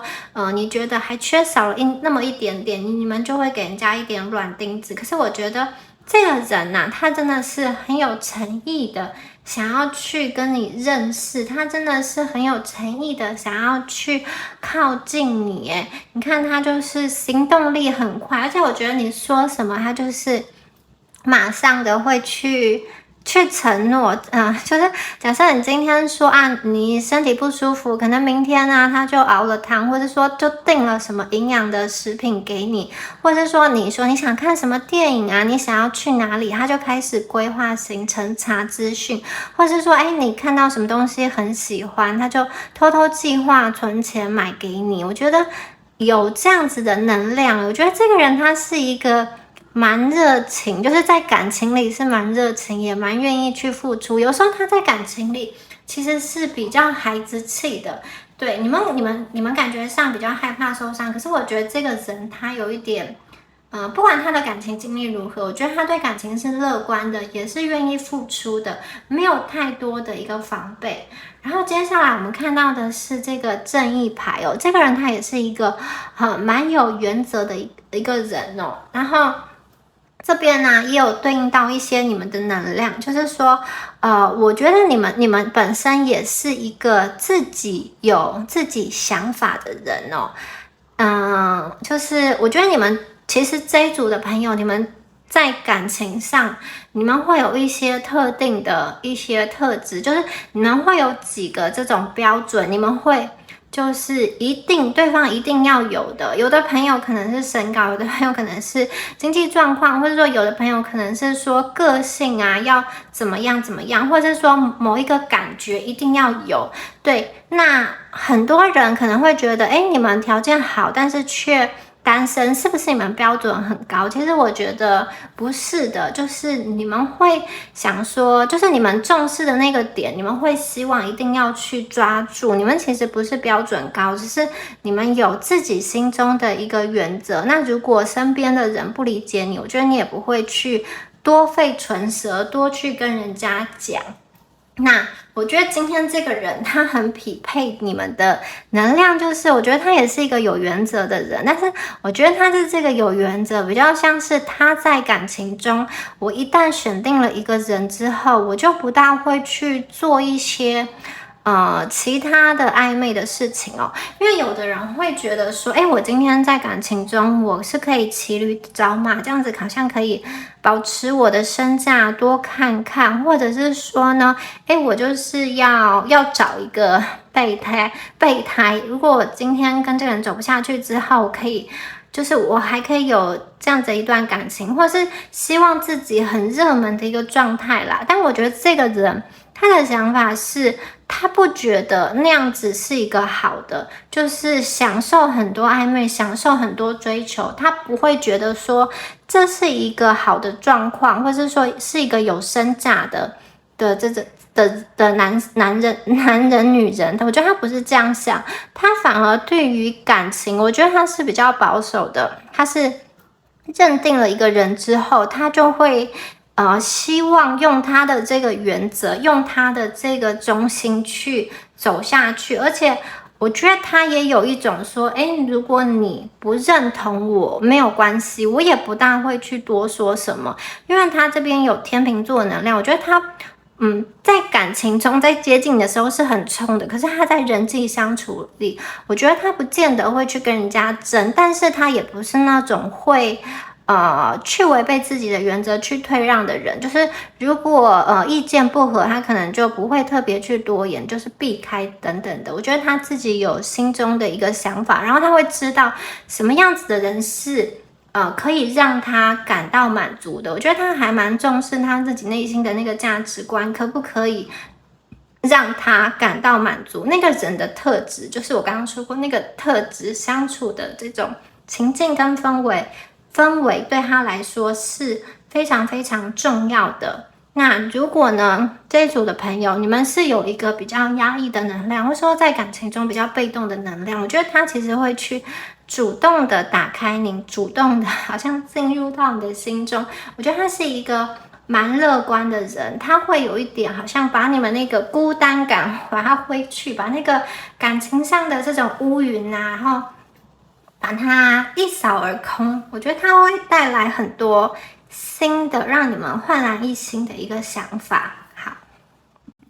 那我们再来看一下其他的牌哦。来看一下，飞出一张牌。哇哦，这个月光好美哦，很少抽到这一张牌。这个月光让我感觉非常的甜蜜，它不是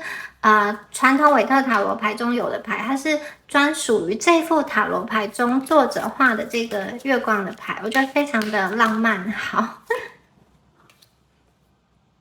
金币皇后，权杖十，我们来看一下这3张牌。好，其实月光给我的感觉就真的是非常的柔和，然后还有一种就是内在灵性的感觉哦。我觉得，这只兔子啊，虽然它是它的背面，可是大家可以看得出来，它在望向远方，对不对？我觉得这个人跟你走在一起的时候，其实呢，从他的眼睛，从你们的能量，我会觉得你们未来的这段感情其实是可以走到比较长远的。那在这样子的过程中，我觉得你或者是他的灵性都能够有所提升。刚刚说过他是一个有原则的人，然后你们是一个比较人间清醒的人，然后他这边又有书的能量，他应该又有蛮有智慧，所以我觉得你们如果要进行一些知识性的对谈，应该是 OK 的。这个知识性大家不要想说一定是这种很严肃很学术的，就是你们喜欢的那个领域的话题，它也是可以很轻松的，就是我觉得你们是可以谈话谈到一起的。那在这个灵性上，我觉得在内在上啊，你们两个相处之后，我觉得你们本身的这个直觉力会更加的被打开哦，就是你会透过跟对方细腻的相处，去更能够去看透一些人的本质跟一些事情的一个现象哦。然后我觉得你们的感情观会有一些的转变老实说，我觉得这个人他不是100%完完全全符合你们过去对于感情中的那个，就是感情中的那个对象。如果你们是对于对象有一个很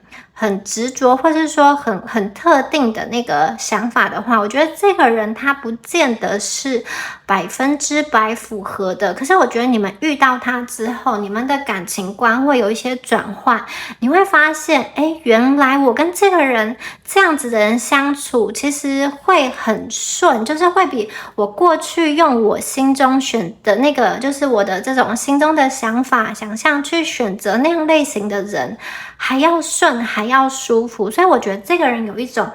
让你们的过去的感情观跟价值观有一些转变，它并不见得100%符合你们原来的择偶的那种条件。可是我觉得你们跟他相处起来是舒服的，然后反而会变成说，以他的这个现况的那个条件，变成是你们心中认为感情中很重要的事情哦。因为我觉得有一些朋友，你们原本喜欢这个人的一些特质，可是实际相处之后可能会发生一些问题。我觉得你们好像会渐渐的明白，特别是如果这一组的朋友，你们感情的经历是有一些的，甚至有一些朋友你们曾经进入过婚姻，然后又这个恢复单身，我觉得你们会看事情更加的通透。比如说有些朋友，你们可能本来喜欢这种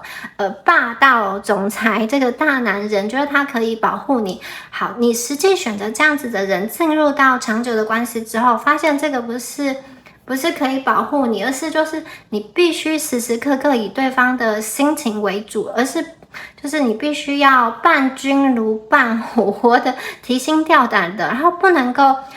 很顺畅的表达自己的意见，你反而会过得很压抑。有些朋友你们可能会有这样子的状况，就是你本来理想的那个型实际相处怎么会跟自己想的不一样。而我觉得这个人他就是真的会让你的感情观有一些转换。我觉得你跟他相处起来是一个舒服的，好，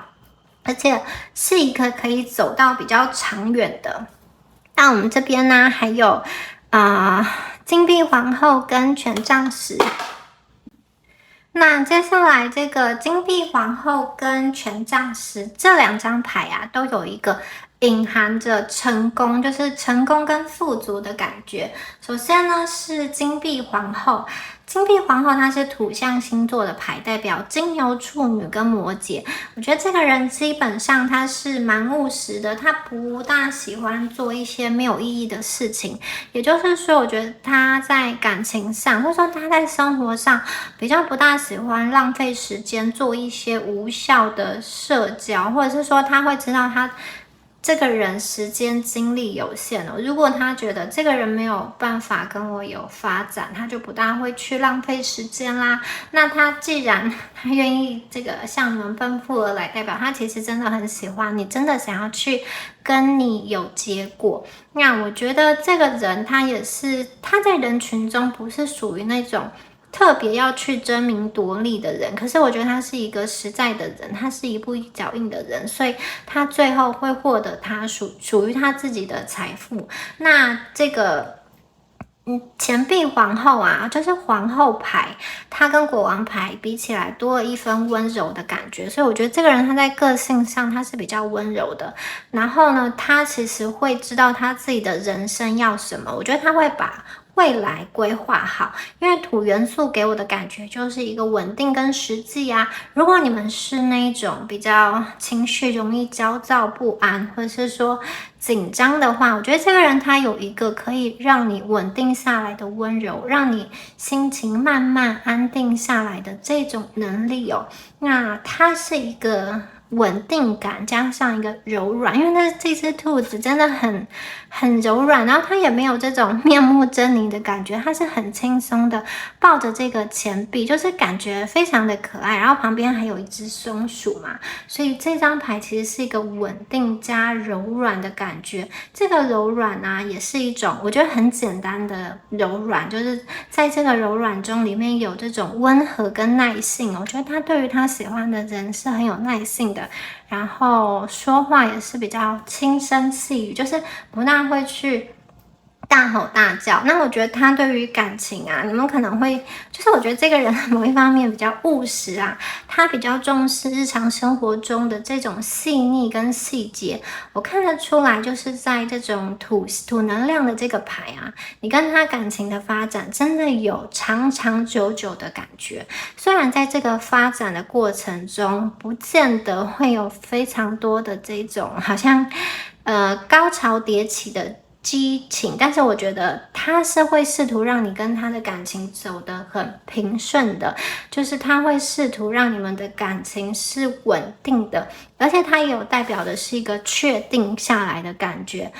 他会希望可以去维护你们双方的感情哦，在这个稳定中有一个柔软跟甜蜜的感觉。也就是说，这个人一开始啊，他是这个保健期，我觉得他接近你的方式很与众不同，很独特，然后想要用一些特殊的方式来吸引你的目光，或者是说呢，你会觉得，他跟你的回应让你觉得很惊喜、很惊讶，就是我觉得你们相处的这种认识之初啊，会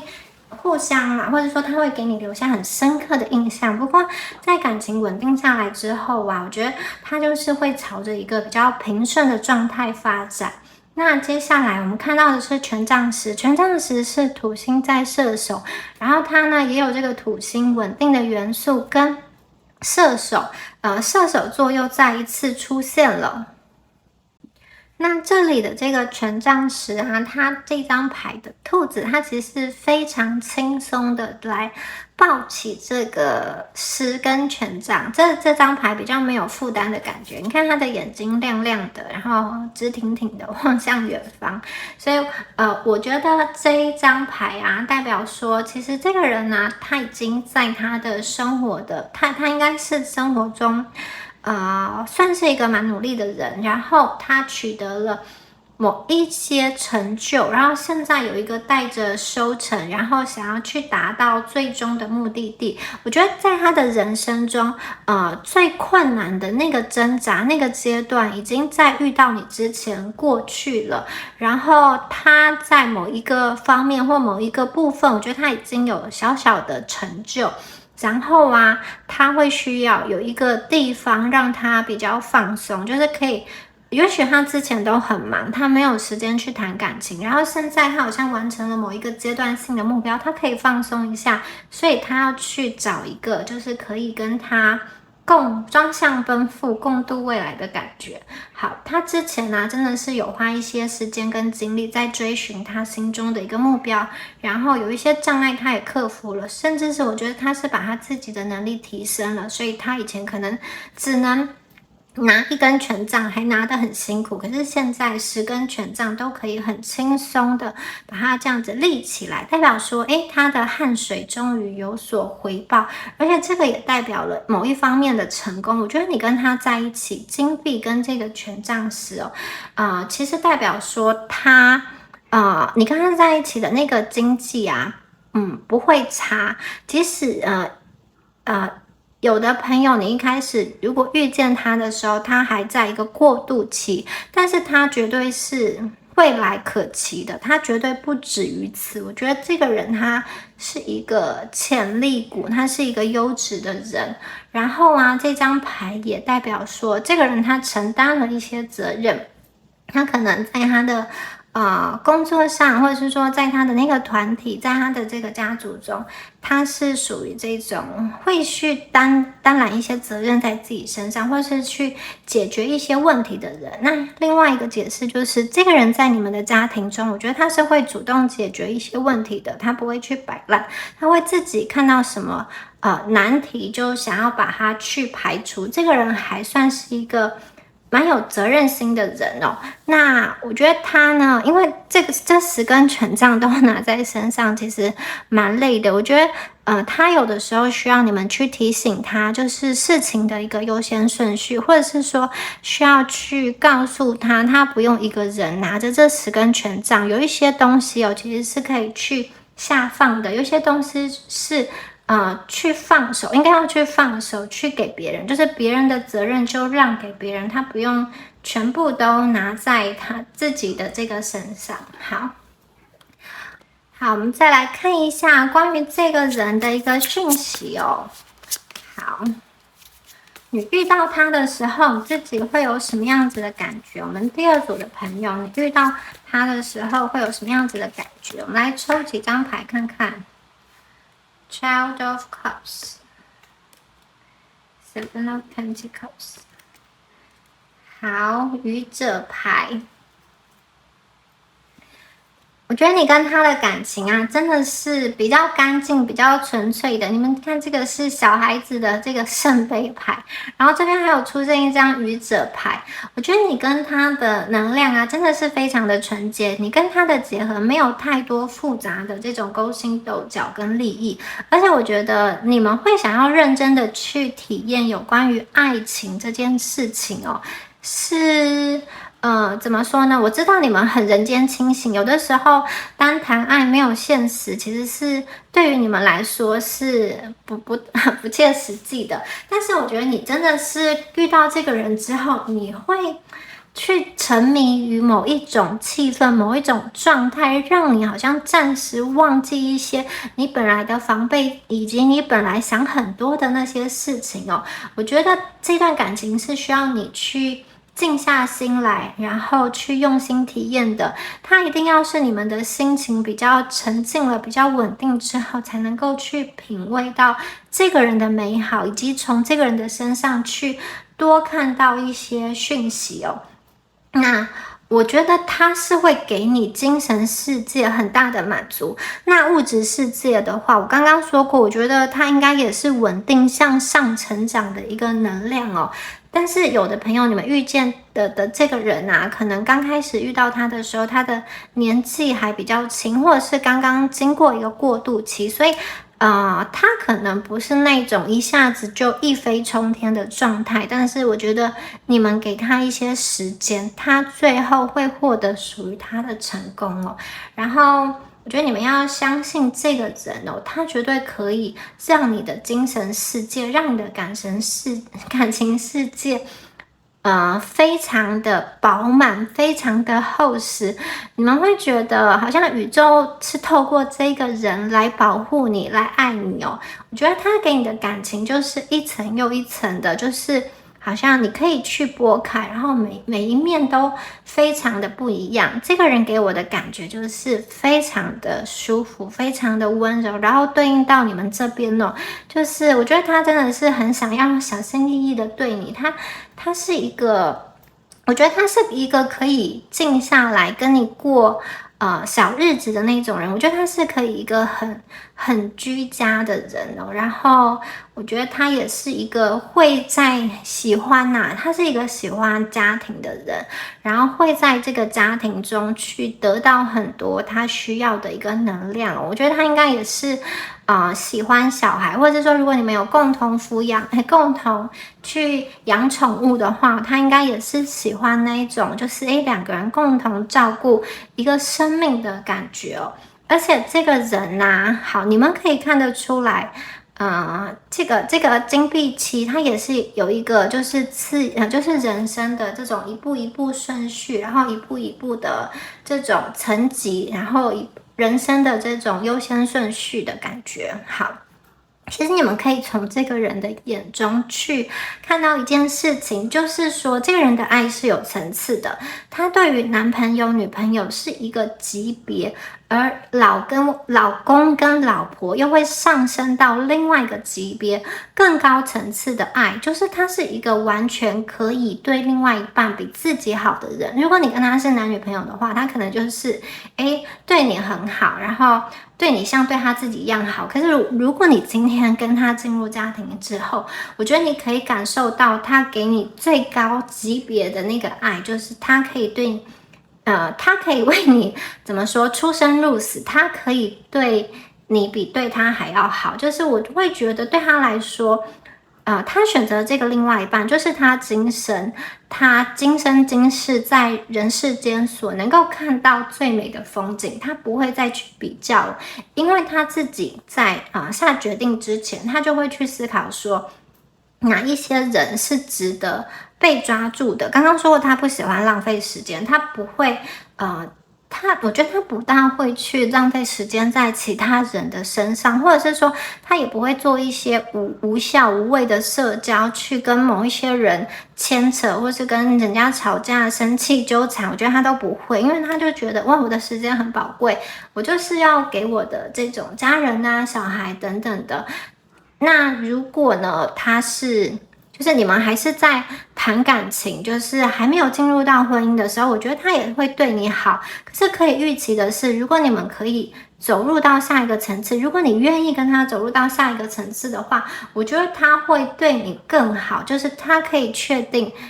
你今生就是他的人，他会完完全全的去守护你，就是你们要让这个人去爱你。然后我觉得他想要去，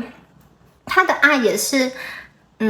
他来到这个世界上的某一个意义吧，就是他要去证明，他透过跟你的这一段感情这个连接，证明说我自己是用这样子的爱来存在这个世界上。就是我觉得这个人他证明他自己的方式比较不是事业或是成就或是其他的金币而是我觉得他透过爱来证明他自己的存在，来展现他的意义。那他真的就是满眼满心都是另外一半的人，而且他的这个次序排得很清楚，就是可能他第一名是他的这个另外一半啊，然后可能接下来是小孩，或者是说他的父母，或者是谁，然后最后才是他自己会是比较后面的这个顺序啦。我觉得他很需要家庭给他的力量，所以如果你们跟他走入家庭之后他其实是有潜质可以去好好的发挥。我觉得这个人是一个，虽然他在事业上，我觉得他比较不像第二组是一个很主导性，或者是说很去争名夺利的人，但是我觉得他就是一个靠谱的人他就是你把事情交给他，其实是可以去放心的，然后他自己也会有一些原则嘛，所以他不大会去乱来。那我觉得他很需要家庭的力量给他支持就是他的未来的发展可以发展到多么的蓬勃，或是多么的不可限量，就取决于你们给他多少的爱。我觉得那个爱是一个动力，他其实会为了一个人去拼搏，或者说为了一个人去努力那如果说今天你们在感情中的角色是你比较有事业心的人，我觉得他也是可以去作为一个支持你跟辅助你的一个角色就是你们两个也可以共同的变成是一个伙伴的关系。所以无论如何我觉得进入到一个感情中，进入到一个家庭中，他其实是非常需要你们给他的那个心灵上的支持。然后这边这张牌是这个愚者牌，愚者牌就给我感觉是一个很乐观的能量，好像就是我们彼此牵着手，不管未来有什么样子的困难都可以去克服我觉得你跟对方两个人这边就像是这个秋天收成的这个南瓜嘛，你跟他两个人，你们俩是会互相帮助、互相累积、互相学习、互相扶持的这个能量而且我觉得你们有一个就是共同的往人生中某一个目标去努力，可能我们共同要买房房子，或是共同想要达成财富自由。就是我觉得你们两个的感情哦，除了谈这种就是小情小爱之外，还有一个目标感，两个人会有一个一起想要去实现的那个最后的一个愿望，或者说一个梦想。而你们共同成就的这些事情啊，或者是说共同往前走过的这个旅程哦，我觉得它是可以，就是话当年，就是等到你们子孙满堂，或者是说等到你们两个好年纪比较大之后啊，是可以互相的再去回味当初的这些苦与甜这些过程哦，就是你们两个啊，给我的感觉就是会共同去走这一段人生的旅途，然后会去达到一个目标，那是一个非常有伙伴感，就是有知己的这个感觉。那这个旅程肯定是非常非常的精彩，可以一起去体验互相的关照。好，我们再来看一下下面的能量哦。你们看起来是就是蛮甜的一组朋友诶，有很多话可以一起说，然后有很多能量可以互相的一个交换哦。好 ，Guardian of Pentacles， 好，月亮，圣杯八。我觉得这个人呢，其实哦，在他的人生旅途中哦，真的还是就是很需要家庭给他作为稳定的一个力量哦。而且我觉得其实你是可以去帮助这个人，特别是你是跟他就是可以走入家庭走得长远的时候，我觉得你是可以看到这个人慢慢的发展起来，然后慢慢的达成某一个高度的。然后这张牌是金币的守护者，这只熊啊，它在守护的金币，就像这个人在守护他心中重要的家人一样。然后这边的这个月亮牌，我觉得他有的时候其实也是会想很多的人，他蛮需要你们给他的支持跟鼓励，特别是我觉得你跟他在这一段感情中，当你们越认识自己，也越认识对方的时候啊，其实我觉得你们两个不大会去控制对方，你们会找到一个比较舒服的连接跟相处的方法，就是其实你跟他虽然是不一样的人，但是我觉得你们会慢慢找到一个相处之道。月亮牌它有一个探索的感觉，但是它最后啊会找到心中的那一轮明月，就是你们一开始还在摸索期的时候，我觉得对方心中会有一些不确定感，不知道怎么样跟你相处，然后他也很希望建立一个好的连接，但是我觉得随着时间，随着你跟他越来越对彼此敞开，其实你跟他会明白，就是对方啊，不见得完完全全的跟我们设想的一样，但是你们可以打从心底去接受，对方也可以打从心底去接受你。就是你跟对方相处的越久，就是认识的越深之后，我觉得你们会明白，或者是说打从心里接受这个人，对方也是会打从心里接受你。这个接受不是说我只看你好的一面，然后你不好的一面通通都要给我改正。我觉得有点像是，他认识了你的优点跟缺点，你认识了他的优点跟缺点，然后彼此都明白，这个就是你之所以独一无二的这个部分，就是有优点也有缺点，然后你们可以承认这件事情，也可以接受完整的对方。我觉得这个是你们经过探索期之后会去找到的，你们心中共同向往的那一轮明月。然后圣杯八，它代表的是一个进入到某一个未知，就是依着个人的意志往前走，往前走可能是一个未知，可是还要继续走下去。那这张牌跟愚者就是前往一个全新的旅程，其实有点像哦。那我觉得你跟他的结合之后啊，两个人哦，好像真的能够去沉下心来去想一些事情，或是说解决一些困难哦。为了要让你们的感情往前走，往前继续的发展，你们两个都会去放弃曾经心里非常执着的东西。然后我看到的是，在这段感情，它会让你非常的自由。他不是一个很具有攻击性的人哦，因为圣杯八它有一个带着自由意志出发的感觉，所以我觉得他跟你的相处啊，他会让你去做自己。有的时候做自己其实是很困难的，但是他还是想要去鼓励你去做自己。特别是对于第二组的朋友，你们可能平常已经习惯在感情中察言观色，或者说在感情中去配合对方，或者说多替对方想一点。有的时候要你一开始完完全全的释放出来是很难的但是这张牌啊，让我看到其实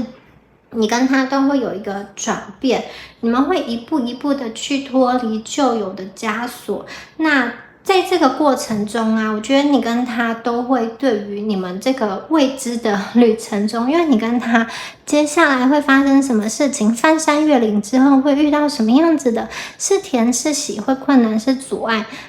都不知道。但是我觉得你们会对于这一片未知，你跟他结合之后走下去是什么样子的世界，我觉得你们会很有兴趣，特别是在每一个交叉路口，在每一个转弯的路口，我看到的是你们会带着探索的心情去看待，去怎么说呢？去期待接下来的路。然后这里这张牌还有一个能量，就是跟熟悉的事物说再见。刚刚说过，可能是一些旧有的观念，或是旧有的想法、旧有的感情观、旧有的个性等等。那我觉得有一些朋友，其实你们遇到他之前，或是说当下心中是有一个感情上执着的对象哦。那我觉得你们会想要跟这个过往的人，不适合的、不值得，或者是说不可能在一起的人，做一个告别，做一个分离，然后跟对方去走你们该走的路。而且我觉得你们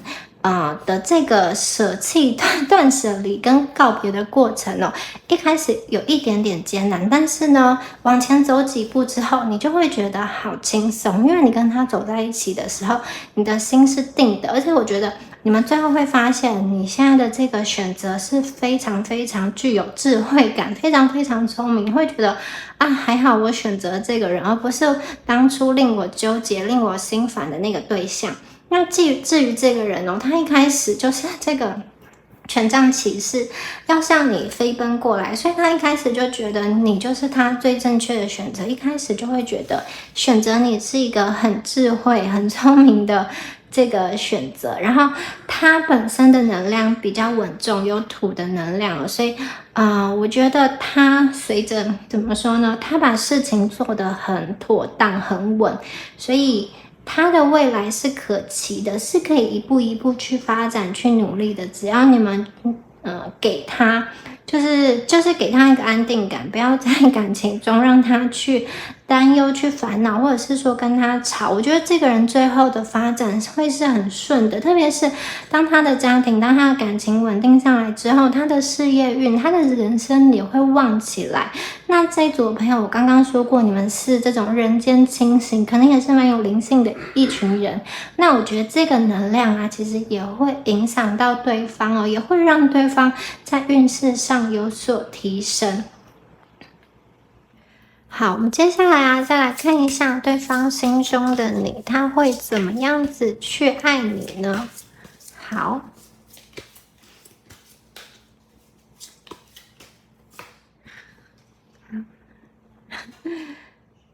Attraction 很有吸引力哦。好 ，Passion 好，他对你真的是就是怎么说呢？我觉得他遇到你的时候，就觉得他的人生找到了方向，找到了目标，找到了他存在的意义哦。而且，我觉得他可能本来就是在人生中就是走得很快，或者是说就是一直在往某一个轨道往前进。但是我觉得他看到你的时候，就是突然踩刹车停住了，他要留在你所在的那个地方，他要跟你共同的待久一点。你看这两只野狼就是互相很亲密的靠在一起，这张牌是一张非常有吸引力的牌，我觉得你对他非常有吸引力，而且他有一种很害怕失去你的感觉，他很害怕你跟他的相处的时间会不会就像一场梦，很短暂，然后梦醒了之后你就消失了？我觉得他其实就是。我觉得他就是有一点，特别是刚开始跟你相处的时候，带着滤镜来看你哦，他会觉得说很沉浸在你给他的那个气氛，很沉浸在跟你的相处、跟你的对话，以及各种的这种肢体接触也好，我觉得他其实会很希望你跟他的那个美好时光可以定格下来，就是停留在这一刻多好啊！他其实会非常非常的珍惜你。然后啊，大家看到这个愚者，它也是一个就是愚者的野狼，它代表的是一个天真哦。这只野狼啊，就是专门的为这一朵花而存在，它就是有点像是小王子跟他们的玫瑰。世界有这么多玫瑰花嘛，别人看起来都一样，可是小王子就知道它是只有就是这一朵属于他的玫瑰就是不一样。不管这个玫瑰啊有一点傲娇，他也是会喜欢它，还是想要去照顾它。好，就像这个野狼在亲吻这一朵白玫瑰一样，其实我觉得对他来说，你就是他的命中注定。他其实会很希望你跟他的这个时间啊，可以相处的久一点，有点像是你们过了一天就少了一天的感觉。他真的很希望时间可以停留在某一个时刻，然后也就是很想要，特别是如果你们的关系还没有很确定的话，他只是想到未来会觉得很不安，他会希望可以跟你有一个确定的未来哦。其实对他来说我觉得你这个人哦是有一点，就是有一点迷茫，有一点吸引，有一点漂亮，然后但是对他来说，这里面又带着一些不确定，带着一些危险，就是他可能觉得说，你不一定会喜欢他，特别是你们可能有一点距离感，有一点高冷，或者是说他觉得你们很美，或者是说其实他遇到你们的时候，你们已经是各方面都经营得很不错了。那他会觉得他看到你的时候，这个画面真的很美好，很美好，让他去沉浸其中，让他去难以忘怀。所以他也不确定你愿不愿意跟他在一起，或者是说你们两个可以走得多远哦，或者是会不会你今天遇到其他人的时候，你就选择离开他，放弃他，或者是说你会优先选择于你的这个事业，然后放弃这段感情呢？就是我觉得当他没有确定下来的时候，他心中其实会有非常非常多的想法，但是他给你的爱真的是很纯真、很纯净的，他会觉得他想要成为你的那个人，他想要成为你的这个幸运，也希望对你而言呢，他是值得的，就是他也希望你会去选择他。我觉得他其实是会有一个很难以放下的感觉，然后他对你其实真的就是充满了热情，然后我觉得这边的阳性的能量的这个人哦，就是感情中比较阳性的能量的这个人，他还是会去保护比较阴性能量的另外一半。这个阳性跟阴性不见得是完完全全跟性别对应的，我看到的就是这两张牌都是阳性能量在主导，在保护，然后特别去珍惜那个他的另外一半。而且我觉得这个阳性能量的这个人，他会特别的，因为遇到了这个非常非常值得珍惜的另外一半，他会很想要去做一些什么事情，就是说冲一番事业，或是说特别的有上进心，然后来拿很多金币，或者是说赚取很多金币回来给他的一个家庭哦。那有的朋友会觉得你跟这个人遇到的时候，你们本身可能就是特别有魅力的一群，或者是说你本身在工作上发展的还不错，或者是有自己在某一个专业上是经营的很好，或者是你人缘很不错，就是很开朗。对于他来说啊，你们这些特质其实很打动他，所以对他来说，你们就是怎么说，他会有一点仰慕的眼光看着你的，而且你也会去激发他想要变成一个更好的人，并不是说他之前不好，而是我觉得他遇到你们之后，他会想要成为一个你跟他相处起来是更适合的人，而且他不大希望你们在这样子的感情当中会需要去烦忧、担忧很多事情哦。我觉得这是一个可以互相成长的感情，特别是他这边，我觉得他会想要去成长，会想要去更加的匹配你这样子的能量，而且他对于你啊，真的是没有掺杂太多功利，应该说没有掺杂任何的功利心跟利益心哦，他其实就是很单纯的喜欢你，然后也希望他的未来，他的现在跟未来身边啊，就是只有你一个人，然后也希望你心中留一个位置给他，然后他对你真的就像这张牌一样，很多的热情哦，很多的很多的能量想要去给你哦，但是他有的时候啊，会有一点看不懂你，因为这一组的牌刚刚说过，你们有的时候会给人家比较距离感，所以这边有出现月亮，我觉得你们两个在磨合的时候，他还没有这么确定可以把握住你的时候，他其实会有一点小心翼翼，有一点想要向你靠近，但是又心中不是那么确定的感觉。但他其实真的，他的内心是很想要向你去奔赴而来的，然后他也会去用心听你说的每一句话，然后他也蛮在意你的这个讯息啊，你给他的那个回复哦，他会特别的想要花很多的时间跟你在一起，就是因为我觉得他眼中的你就是一个很美好的能量，是一个可以让他充电的能量哦，你会去激起他很多的情绪吧，然后他也蛮希望，他爱你的方式是他会去希望带给这段感情很多好的东西，然后我觉得他也会去想办法去提升自己哦。然后，如果你们过去对于感情是比较不信任或是比较受伤的话，我觉得他也会促使你从那样子的状态走出来。他不大希望你们是不开心的，我觉得他会想要去，就是像愚者一样，我们抽到2张愚者牌，我觉得他就是想要带你一起走一段快乐的人生旅程。当然，人生这个现实不见得不可能都是愉快的，所以权杖10这边他其实愿意去扛很多责任，然后让他身边的你，至少大部分的时候，人生都是有余裕的、有选择的、有快乐的。那我觉得他对你的爱跟热情啊，其实是很多的。对，他其实是会把他所有的热情都用在你身上。然后我觉得他其实有一点稍稍仰望你们的感觉，他可能是因为很喜欢，然后把你们放在比较高的一个位置。这个仰望跟双方的成就跟地位还有年龄都不一定相关的，我觉得纯粹就是因为他很喜欢你，所以你们就是被放在一个特别崇高的位置上。好，那我们再来抽一下其他的牌卡，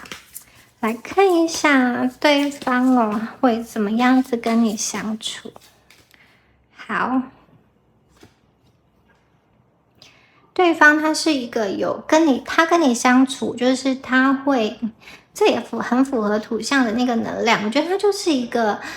有他的计划，他会想要把你带到一个确切的未来。你跟他的感情是扎实的，是落地的，你们不是飘在空中的。我觉得他表现爱的方式很实际，他可能就会跟你说，我们接下来要怎么样？他是一步一步踏实的，不是只有甜言蜜语，或者是只有一些礼物鲜花，不是只有开心的东西。我觉得他也是很接地气的在谈下一个步骤应该要怎么走，而且我觉得有的时候他会用财务的这种规划，或者是说财务的这个安全来去传达他心中的这一份爱。好，然后好可爱的一张牌哦，舔舐伤口。好，很纯净。好，怎么说呢？他不大希望你们在感情中，或者说在跟他相处中产生一些不愉快、矛盾，或是因为他吵架，然后因为跟他吵架，因为跟他相处的不愉快，你们独自的在舔舐那个伤口。我觉得他其实不希望的。所以其实我觉得你们在这段感情中，他会比较让你，他会比较体谅你。你们可以比较怎么说呢？我觉得你们可能比较可以去做自己，或者是说，我觉得他今天的让步是让得很开心的，他的退让是因为他觉得你是值得的，他不会去跟你争啊，因为他不希望你们在这段感情中受伤。而且我觉得很多时候他可能会让你决定，比如说我们要住哪里，买什么样的房子，可能大家都有出资，甚至是他出资多一点，但是我觉得他会让你决定很多的那个细节。我觉得他是会让你在感情中处于一个比较自由的状态哦，你会比较舒服，然后不会去有伤口。如果你在其他地方遭遇了不愉快，我觉得他也会给你秀秀，他会去安慰你。你可能在外面受气了，我觉得他会安慰你。然后这边有一个好纯净哦，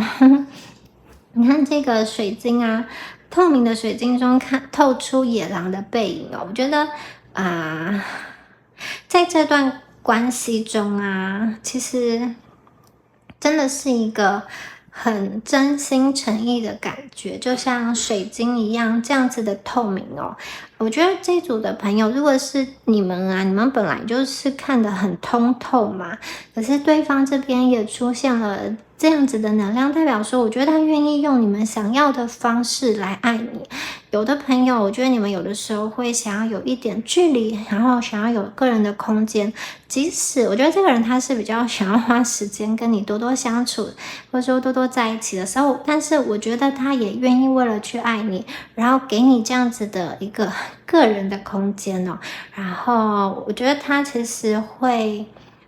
就是我觉得你跟他的感情，我没有看到太多很那种戏剧化的东西。我觉得是一个比较甜的、比较年轻的这种，好像爱的义无反顾的这个能量，而且这个心是很纯真的、很透明的，你是可以完完全全看到他的，好像那个心的那个样态、那个状态哦。其实你们会很直觉的知道这个人他是不会去伤害我的，他的选择很纯粹，他的心也非常的纯粹。好，以上啊就是有关于第二组朋友们你们今天的解牌啦，希望今天的解牌有帮助到大家哦。那我们下支影片见喽，拜拜。Hello，选到第三组的朋友们，大家好。那我们今天呢，要一起来帮大家看一下你们的下一段重要恋情哦。那这个人呢，会是你们生命中的很重要的一个人，就是他不是短暂的恋情，也不是露水姻缘哦。那我们等一下也会帮大家看一下，这个人的能量是一个新的能量，还是一个旧的能量。好，首先呢，我们来帮大家抽一下验证牌的部分，来看一下，第三组朋友你们的一个能量的对应哦。好，看一下，请宇宙告诉我们第三组的能量是什么样子的一个能量呢？Clean it up here and now。好，我们第一张牌啊是这个清理清扫哦。好，一只鹿啊，它拿着扫把在往天空中，好像有很多灰尘一样，要把天空中的灰尘扫下来哦。那抽到这一组的牌的朋友啊，我会觉得你们有一个能量哦，就是呢，你们好像过去啊，在感情或者说在原生家庭中，你觉得有一些不开心的经验哦。有一些朋友可能是在原生家庭中，你的父母亲对你有比较多的一个控制他们可能是很爱你的，但是爱你的方式不是那种你想要的，或者说你可以接受的。你有的时候会想要更大的一个自由。那有些朋友则是你在情感中啊，常常会陷入一个困惑或者是一个混乱的情况哦，你觉得有一点不知所措，有一点被掏空了。这一张牌给我这样子的能量，我觉得你们好像很想要去把自己心里的空间去打扫干净，就是还给自己心里一个干净纯净的空间，焕然一新的这样子的这个样貌哦。那有些朋友啊，我看到的是，你们在金钱能量上有一些是需要被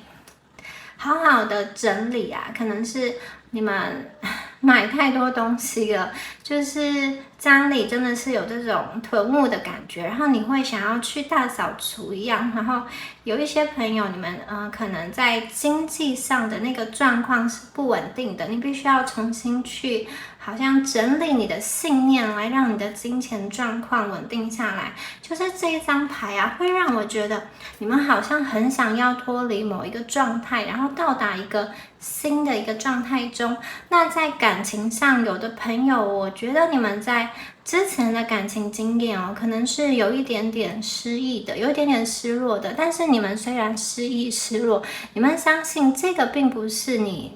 人生最后的结局跟结尾嘛。所以我觉得你们很想要把过去的阴霾，把它挥开，就是把它怎么说，把它清扫干净，然后你们接下来的路还是很新的，未来还是有很多盼望的。那这边呢，有的朋友，我觉得有一些朋友，你们连接到的这个人呢，他可能是一个旧人。有些朋友，我觉得你们心里是有一个人的，但这个人呢，他是你喜欢的人，然后可能是你暗恋的人。那你们在过去啊发生了一些事情哦，可能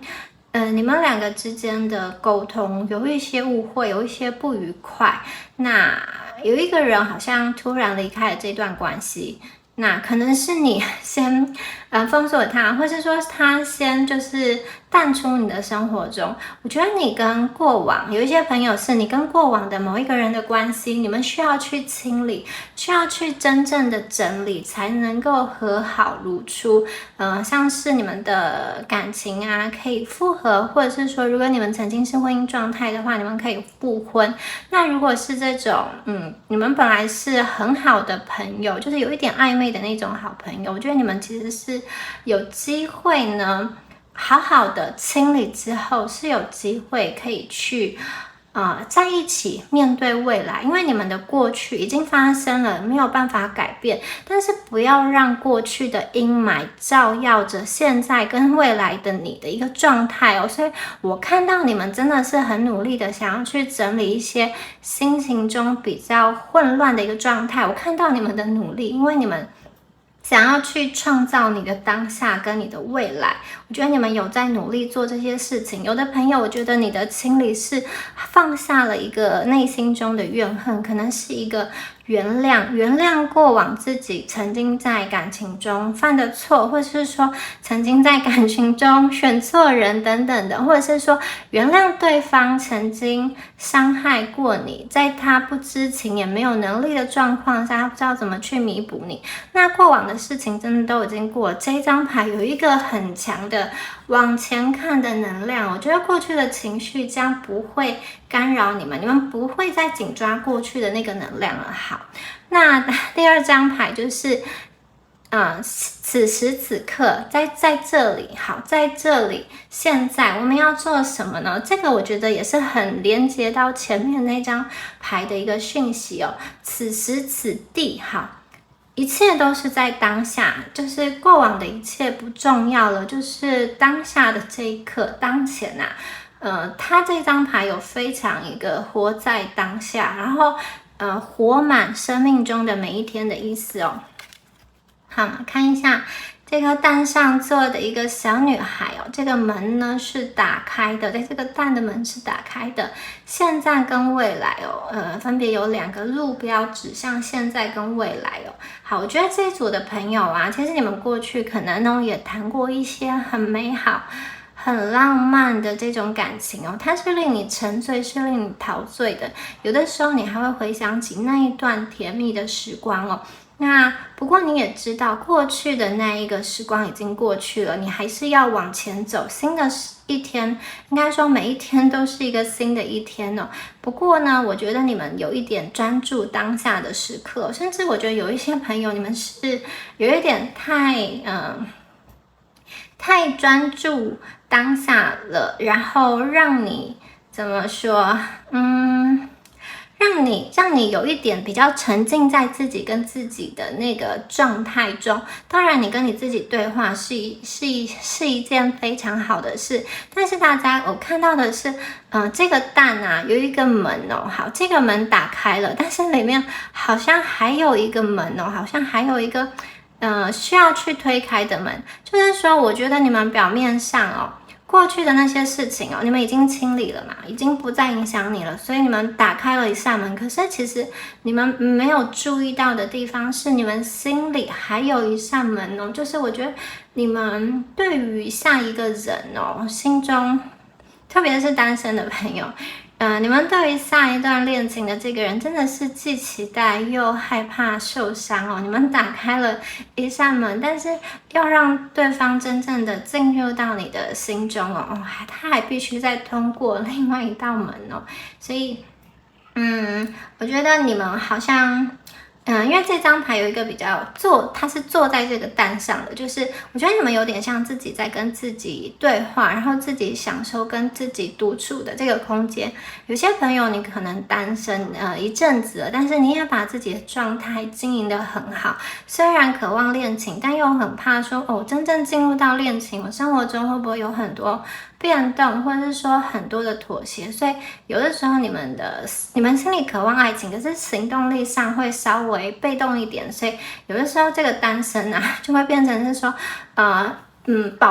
一直保持这个单身的状态哦，这个就是有一点矛盾，既期待恋情又害怕恋情，然后不知不觉就一直变成这样子单身的一个状态。好。这个是我们的第3组朋友的一个验证牌，那我们接下来呢，帮大家抽一下其他的这个牌卡的能量哦。好，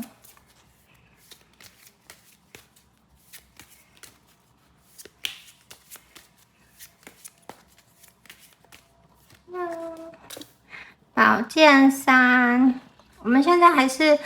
在延续讲你们的这个部分，然后会慢慢的连接到对方的能量哦。我们会一起来看一下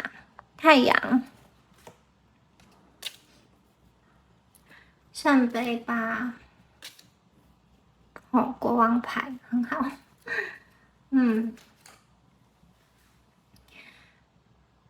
我觉得第3组的朋友啊，你们真的是有经历过一些事情哦。你看前面这张牌在清理嘛，我觉得宝剑3这个事情让你很心碎，你有点像是我必须一定要跟这个心痛跟心碎告别之后，我才能够往前走。我必须要跟过去某一个连结，或是说某一个令我心痛的事件，真的完完全全清除之后呢，我才能够有太阳的降临，太阳才能够重新照耀我的这个天空。不然你们可能会一直卡住在一个状态中。我觉得其实你们知道，而且这一组的朋友，我真的觉得你们有在努力的疗愈自己，努力的想要让自己开心起来，重新的快乐起来，然后重新的是对于爱情是一个很期待一个状态。我觉得你们其实有在整理自己的一个内心哦。你们在过往的感情经验中，一定让你们学习到了一些事情哦，学会了怎么样的爱人跟被爱，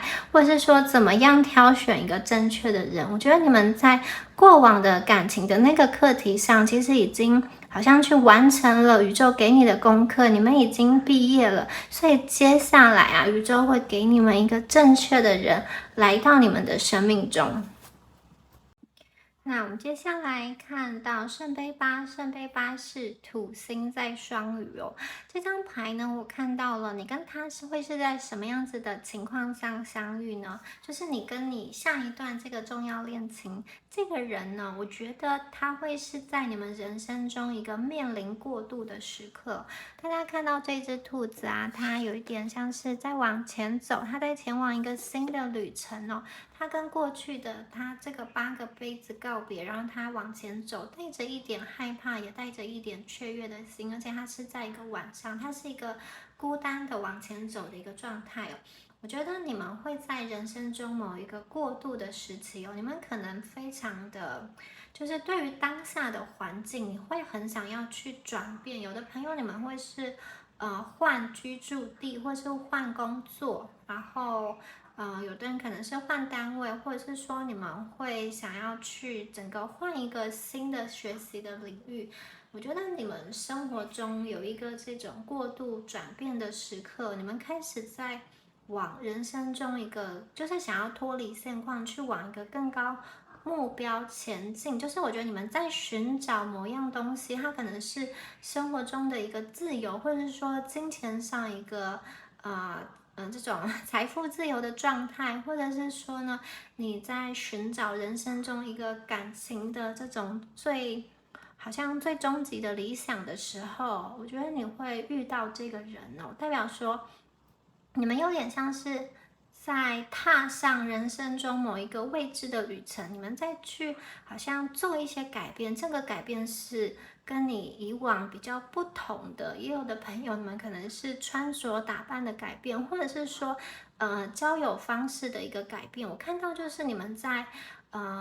一个就是人生中不一样的体验，好像是在体验一个新的旅程的时候呢，你会遇到这个人。那我觉得他有一点像是在你们低潮的时候去解救你、去温暖你的那一个人哦。这个圣杯八这只兔子它是孤单的，是一个人往前走的。可是我相信这个人来到你生命中之后，他其实是会牵起你的手，跟你一起寻找你们想要去的那个未来，或者是说你在寻找的其实就是这样一个感情的对象，所以你遇到他的时候，你们就不需要再寻找了。好，那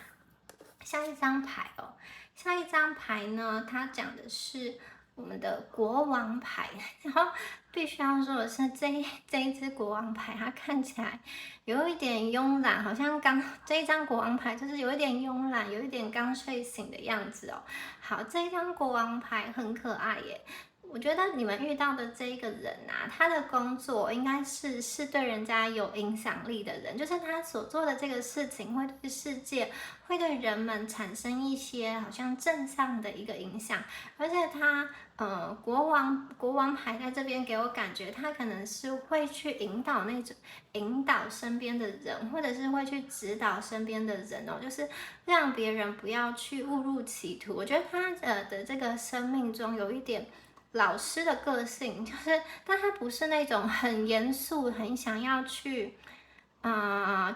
就是很想要去说教的那个人。我觉得他的说教感没有那么低，而是这种，他会去，如果你需要，他会去提点你，给你帮助的人。因为这一张国王牌，他的控制欲没有那么强，相反的，我觉得他本人呢，应该是一个很自在中带有自信的感觉，就是他的这个自信是浑然天成的。他甚至没有想过说我有没有自信这件事情，因为他觉得他现在这个状态，他是不需要去特别的去想，就是他怎么说，别人看到他其实是一个很有自信的状态，但是他自己是不自知的，因为他已经很习惯，自己就是这样子的一个状态。然后这个人呢，他在跟你相处的时候，我觉得他在恋爱的过程中，他是蛮冷静而且是理智的。然后我觉得他不大会去情绪上失控，他是一个可以去控制自己情绪的人。就是说你们吵架，他就不会突然摔手机啊，或者突然摔门啊，或者说你们坐在车上的时候，他不会突然就是开车门要你下去之类的。我觉得他的情绪他是自己可以去控制的。然后这个人呢，他应该是蛮值得依靠，而且也是一个很值得信任的人。他是一个有自制力的人。那稍微有一点要提到的是，我觉得他会蛮相信他自己的判断，觉得他自己的判断是正确的。然后我觉得这个人他是心智年龄稍微比你们成熟一点的人哦，有可能他的年纪就是实际上比你大。如果他的年纪没有比你大，我觉得他是一个心智上比较成熟的。你们看到他也会觉得，诶，他其实是可以去跟你分享很多事情，讨论很多事情的人。好，接下来再看一下其他的牌。第3组的朋友，你们遇到的这一个对象哦，还有什么样子的讯息，请宇宙告诉我们好吗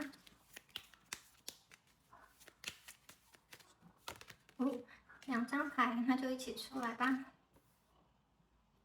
权杖皇后，还有这个金币4。好，我们看到金币4是太阳在摩羯哦。然后我会觉得抽到这一张牌哦，第3组的朋友，你们过往的感情经历哦，应该是有一点受到金钱或是物质条件那方面的影响哦。就是说，你们过往有几种状况啊？第一个是说，你们过往很喜欢一个人，但是呢，可能因为他的这个家庭条件，或者是说物质状况不好，遭到你家人的反对，或者是说呢，你们在选择对象的时候，其实有些朋友你们会比较考量那种金钱物质很具体的这方面的东西哦。我跟这个人在一起之后，他能不能给我好的生活，或者说他能不能够跟我一起打拼，你是会看重对方的这种身材能力的。那第3种状况哦，也是跟金钱有关，但是会是一个完全相反的解释，就是说呢，你们呢，比较爱情至上，然后你们会觉得只要有爱情就好了，金钱那些并不重要。会是这种情况的朋友，我觉得可能你们本身就已经有很多的金币了，你自己的赚钱能力不错，或者是说，诶，你的家庭哦是没有会很为金钱担忧的。所以我看到你们过往的感情能量有这种状态，所以才会对应到金币4的这个人哦。那金币4呢，我看到这个人哦，他其实对于金钱呢，他也是有自己的，我觉得他不是一个浪费的人，他绝对是有自己的一个计划的。而且我觉得这一张牌哦，他如果过往感情，应该说过往小的时候成长的经验比较辛苦的话，我觉得他会在金钱上，会用钱上面会比较小心翼翼，他会有点像是张弛有度，不大会去做一些浪费的一个花费。那这个人呢，他是一个能够去产生金币的人，我觉得他是能够去靠自己的力量来去获得这些金币的，而且我觉得他是能够守财的人他是能够去。如果他是自己开公司的话，他的公司是赚钱的，而且他能够去留住这些钱。我觉得他是一个能够经营有数的人，就是有的人自己开公司会很快的想要去扩张，所以那个现金流其实是没有办法支撑的。虽然营收很好看，但是他实际上可能跟银行借了很多钱，就是他那个他那个怎么说，财务报表可以美化的很好看，但他们其实现金流是有问题的，是有这样子的状况。但是这个人不是这样子的，我觉得他是一个蛮在金钱上能够小心的仔细去规划的人，然后他也能够将他手中的金钱，他手中的资金再去做灵活的运用。所以其实你们跟这个人在一起的时候，我觉得他也是一个有投资理财头脑的人，或者是他对这方面是有兴趣的。然后他就是你们不但要去担心这个人的金钱状况，然后更不用说你们要拿钱资助他，我觉得他是不需要的，因为他可能在理财方面，或者是说，在赚钱能力方面，是他有自己的一个想法，或者是说他本身生来家庭就是不用他去烦忧的，这些金币就是他天生就有，所以有这样子的一个状况。然后接下来我们看到权杖皇后，权杖皇后是火象跟水元素，这张牌啊，其实是一个蛮乐天的一个牌，而且也有一点贵气的一个状态。我觉得这个人的这个外在啊，还蛮我觉得他会把自己打理得很好，然后给我感觉是有一点这种精致感。然后权杖皇后啊，本身蛮喜欢去怎么说？她是有一点爱面子的皇后，然后她也喜欢去听一些好听话。那抽到这个权杖皇后这一张牌啊，如果说是你们本身是女生朋友的话，我会觉得这张牌的能量是对应到你的，就是说呢，你们本身是比较爱听这种好听话，喜欢称赞啦，然后喜欢被人家就是追捧，说你好棒棒这样，然后也有一点喜怒都是表现在脸上的。如果听牌者是女孩子的话呢，我会觉得真的是要很特别的一个人才能够去驾驭你，才能够去包容你。所以今天呢，你们对应到的这一个人他必然是一个很有包容性的人，所以你们那些小小的任性啊，或是傲娇，对他来说呢，都不是什么大问题，因为他就是觉得，这样子的人对我来说才会有挑战性，或者说才会吸引我。我觉得他不会对于这些我刚刚说的这些任性啊、傲娇，他不会觉得是一个很苦手的状态。相反的，我觉得他会是喜欢的，他会觉得他是一个有情趣的状态。而且我觉得，好，他这个人啊，必然是一个比你们能力还强的人，因为他这样子才能够去驾驭你们。你们虽然很强，但是我觉得你也不希望你的另外一半太弱，你会希望你的另外一半是可以让你心服口服的。我觉得他有一点就是跟你平衡啦，你们有的时候可能就是太乐观，冲太快，然后这个人用比较冷静跟理智的能量去跟你相处。好，那如果听牌者的是男生的话，我会觉得你对应到的这个女性的能量啊，她本身是一个外貌蛮不错的，然后呢，她的个性稍稍的有一点任性，然后她的社交能力蛮强的，而且我觉得她给我的气质是有一点这种火辣辣的，并不是说她的穿着就是特别的野艳，而是说我觉得她的个性并不是说就是你可以很容易一手去掌握的，但是她的个性绝对是非常有魅力，非常的吸引你的。然后我觉得你们对应到的这个人，他非常的忠诚，然后他也蛮善良的，他会去有一点像是帮助弱小，他是会有那种同情心跟同理心，而且他在生活上是非常的有活力，很投入的。然后我觉得他也是一个很友善、很热情的人，对待朋友我觉得他都是能够会想要去帮助别人的那种人。然后重点就是，我觉得这个人的个性他是蛮坚毅的，遇到挫折是可以再站起来的。然后他的个性中有一点，其实他有一点男孩子气的部分，他有一些方面是很爽朗、很直率的。当然，他并不是对所有的人都这么爽朗，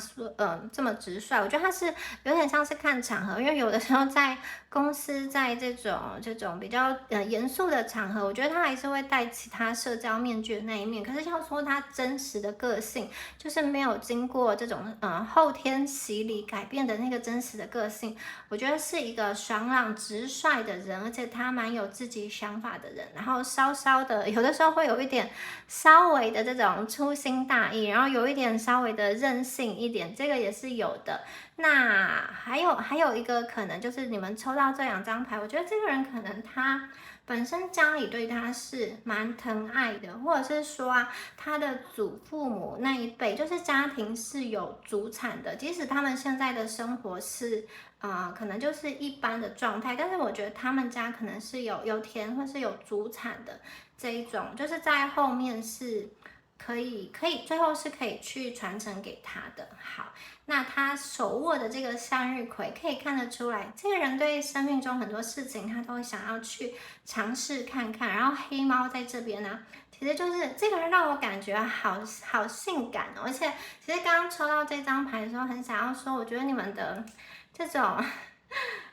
种肉体的碰撞，会让人非常的。脸红心跳啦。我觉得如果听牌者是男生的话，你们会非常的受到这个人吸引而无法自拔，觉得他有一点危险，就是很像是带刺的玫瑰，但是又不知不觉会陷入他的这个陷阱中的感觉。那如果听牌者是女生的话，我会觉得，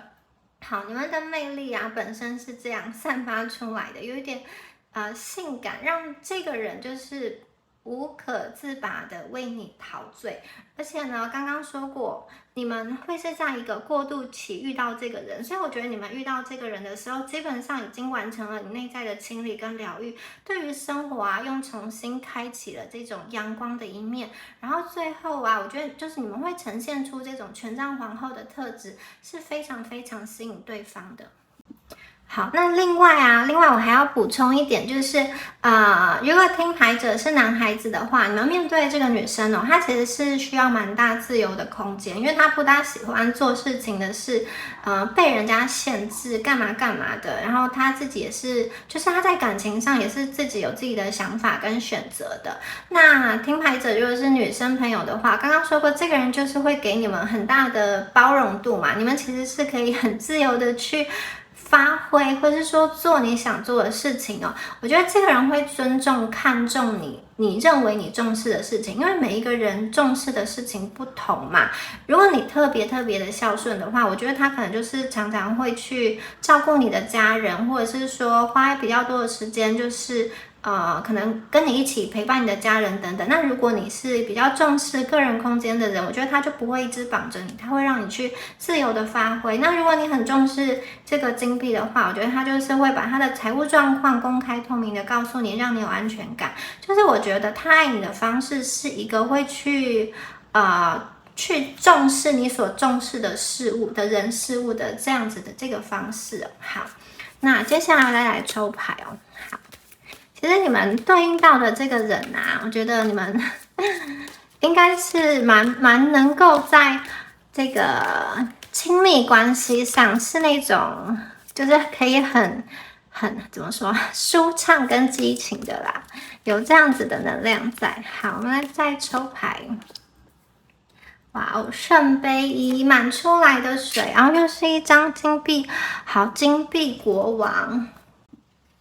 好，那首先呢，我想要先讲钱币国王这张牌，因为你们给我的感觉实在太强烈了，一定要讲一下。你们抽到了国王牌的大牌以及这个钱币国王这张牌哦，我觉得你们对应到的这个人的这个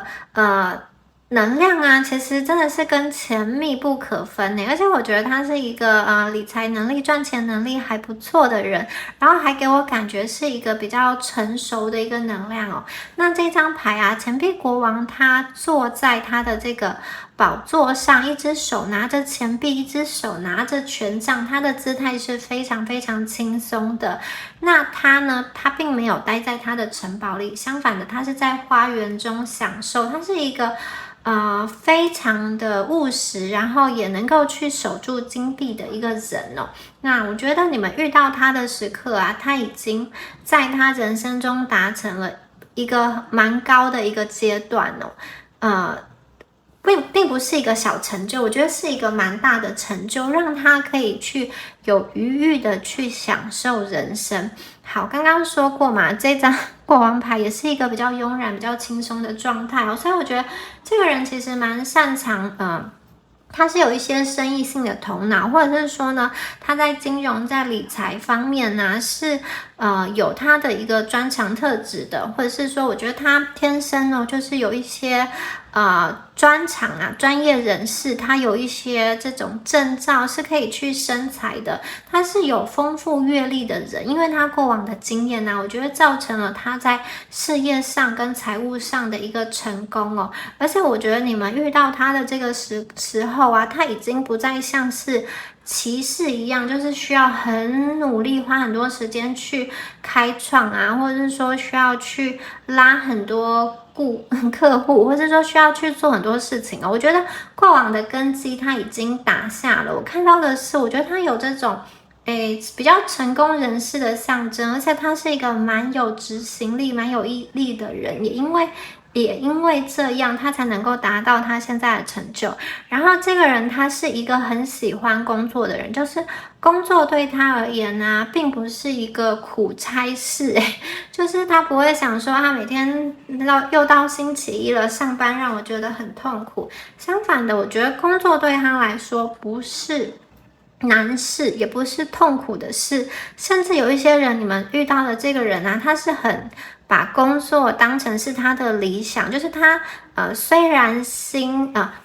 这种身体是累的，可是心里是开心的。就是我觉得在外人眼中，他可能是某一方面的这种工作狂，特别是他如果已经找到他想要投入的那个事业或者是那个领域的话，我真的觉得他是一个会全心全意投入，然后他这样子的努力也可以带来很实质上的成就。而我看到牌面上是这个人他轻松的在享受他的成就，在这样子的时刻，我觉得他更加的重视他的这种生活跟工作的一个平衡，以及他身体的健康。他比较像是高阶的管理者。我比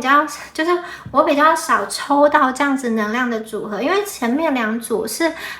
我觉得看起来是有潜质的，或者是一个类似这种小主管。可是我觉得你们遇到这个人比较像是他在那个领域像是中高阶主管，或是根本就是自己创业自己当老板，或者我真的觉得有这样子比较成熟的一个能量。而且他比较不像是在第一线冲啊的人，比较像是他可以在后方做决策，或是有点幕僚的感觉，是给人家提供意见的。然后他也是一个蛮有经验的人，我觉得他在处事上是比较不会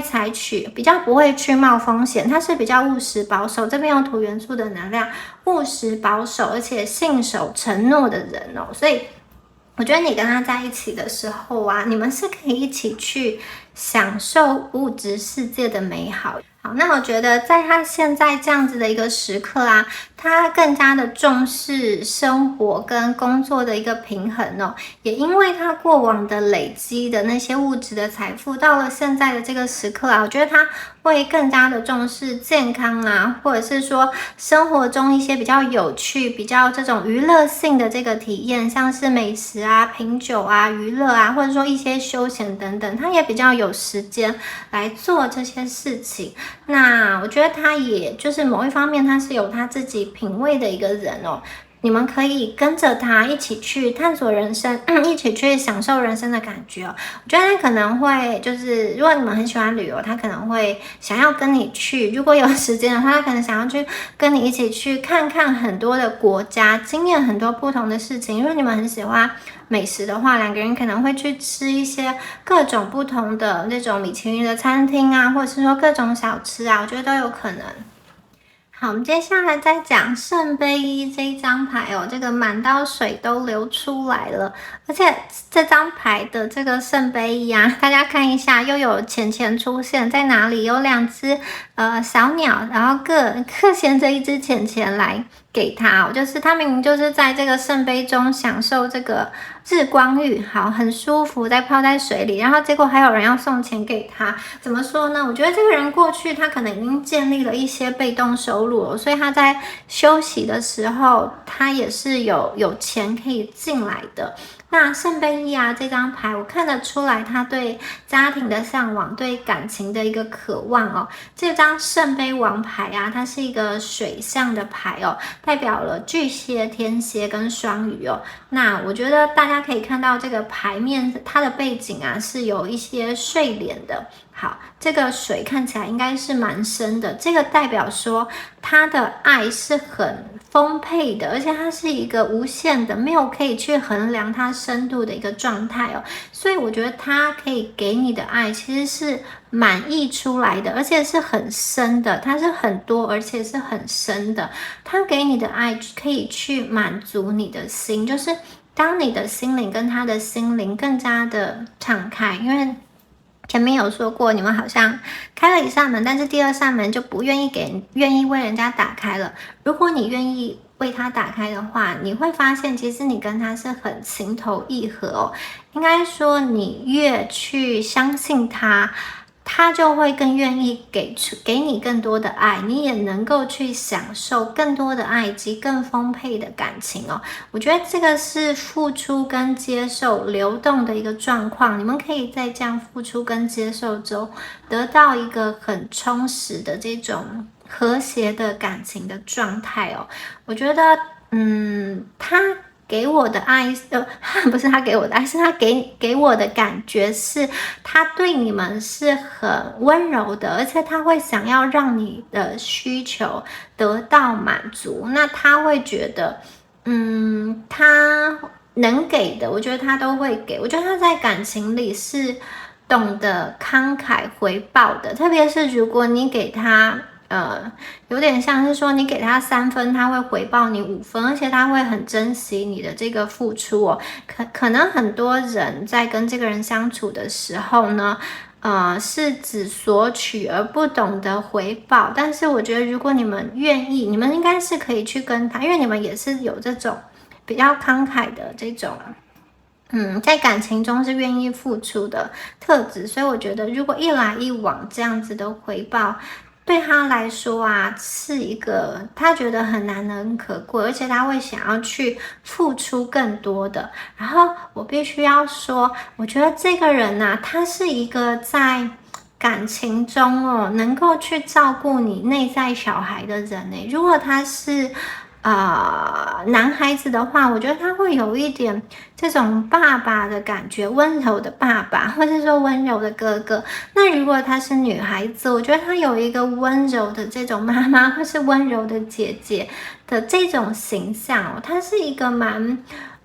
愿意为你去挺身而出，而且愿意去听见你的需要的人。他是一个，我觉得他在感情特别是对待他另外一半的时候，他是一个可以讲话讲得很舒服的，就是你跟他相处不会觉得他浑身带刺哦，就算开玩笑也是用一个比较斗嘴的形式哦，他不会去做一些让人不舒服的人身攻击，或者是他不会去开一些很低级的玩笑。我觉得他因为内在很成熟，所以讲出来的话也是让人可以感到很舒服的。有点像是，如果你们的感情是一个账户的话，我觉得他会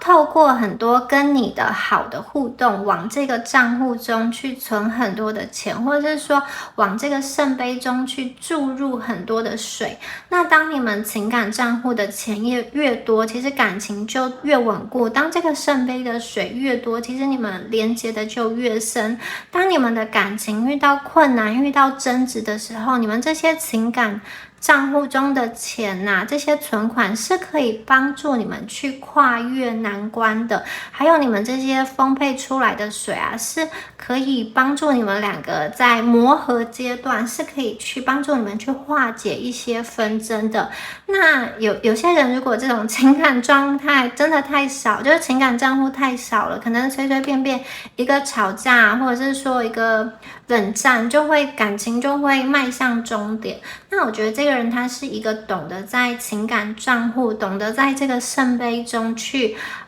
注满水的一个人哦。他会给你一些比较稳定的正向的回应，特别是我觉得他说话的时候，他会对你说的话感兴趣，他会对你说的话让你觉得他是有在听，然后是欣赏你，然后是好奇你的事，你会想要去多说一点，不会说好像你觉得你跟他分享什么，他都兴趣缺缺。我觉得不会，他就是给我感觉好舒服哦。你应该会蛮想要跟他讲很多很多的话，或者是你们可能会想要去听他讲很多的话，就他讲起话来，应该也是一个这种比较稳重而且舒服的状态。那另外啊，就是我觉得这个人对于他的人生的这种理想啊是有追寻的，或是说他是有一个很高的一个目标想要去达成的，所以我们这边才会有2张国王的一个能量。我觉得有些朋友你们跟这个人啊，可能是在工作的场合认识的哦，他可能是你工作中的这个就是我觉得他是一个，如果你们在同一个领域，他可能工作是稍微比你强的，他这个能力是比你强的，或者是说呢，你们是在类似的这个行业中，他是一个有资源、有人脉可以去帮助你的人。好，我觉得也有一些朋友是这样子的能量，这个人的事业心挺强的，然后我觉得他也是给我感觉，他是一个愿意加班去完成事情的人哦。然后我觉得他在面对工作也是蛮全心投入的，很可能你们正是因为他这样子一个对事业的一个专注跟热情，然后你们会很欣赏他，然后会很受到他吸引哦。因为我觉得这个人在工作起来的那个获利啊，应该是会很吸引人的。好，那接下来呢，我们再看一下其他的牌哦。这个人虽然是工作狂，有一点工作狂，可是我觉得他有一点下班的时候，你看圣杯一下班的时候就会跟你去聊很多事情啊，跟你去报告很多事情啊，或者是说跟你互相的去关心对方哦。虽然他在工作上很有成就，可是如果他没有了你，就是他就好像会有一点心中空空的感觉，这个圣杯就没有水了。好。是这样子的一个人，这样子的一个能量哦。好，哇哦，金币又来了。好，宝剑6，星星牌。那我们一起来看一下。首先呢，我们这一张第一张看到的也是一个金币牌，然后它是一个小熊，它拿着金币，正在呢望向远方哦。那我觉得，如果这一组的朋友你们遇到这个人，他还在起步的一个阶段的话呢，我会觉得其实你可以看得出来，他就是这种明日之星，可能年纪还很轻，可是在那个行业中已经是被人家所称赞，或者是说被人家赋予什么样子的头衔的。我觉得其实他是你们一定可以看到这个人身上他是有非常多的潜质，他是有非常多的能力的。然后我觉得他也是一个愿意在这种实际的生活中去脚踏实地去努力的一个人哦。这个我觉得这个牌给我的感觉就是他是一个蛮务实，真的是一个很务实，然后比较不会进行一些很投机取巧的事情哦，是一个很不错的一个人的这个能量哦。那这边呢，因为前面2张都是国王的能量，然后到这边呢是一个这个好像 Child of Pentacle 是还在成长的这个阶段，拿到这个金币哦，所以我觉得有一些朋友你们遇到他的时候哦，可能他还是这种还在发展的这个阶段。那如果你们是学生时期，他可能就是蛮会念书，或者是说很聪明的这样子的一个人哦，你们就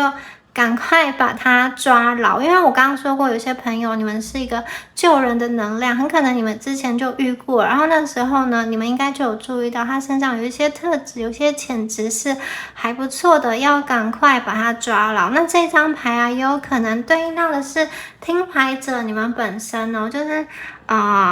特别是如果是一个救人的话，我会觉得这张牌有对应到的是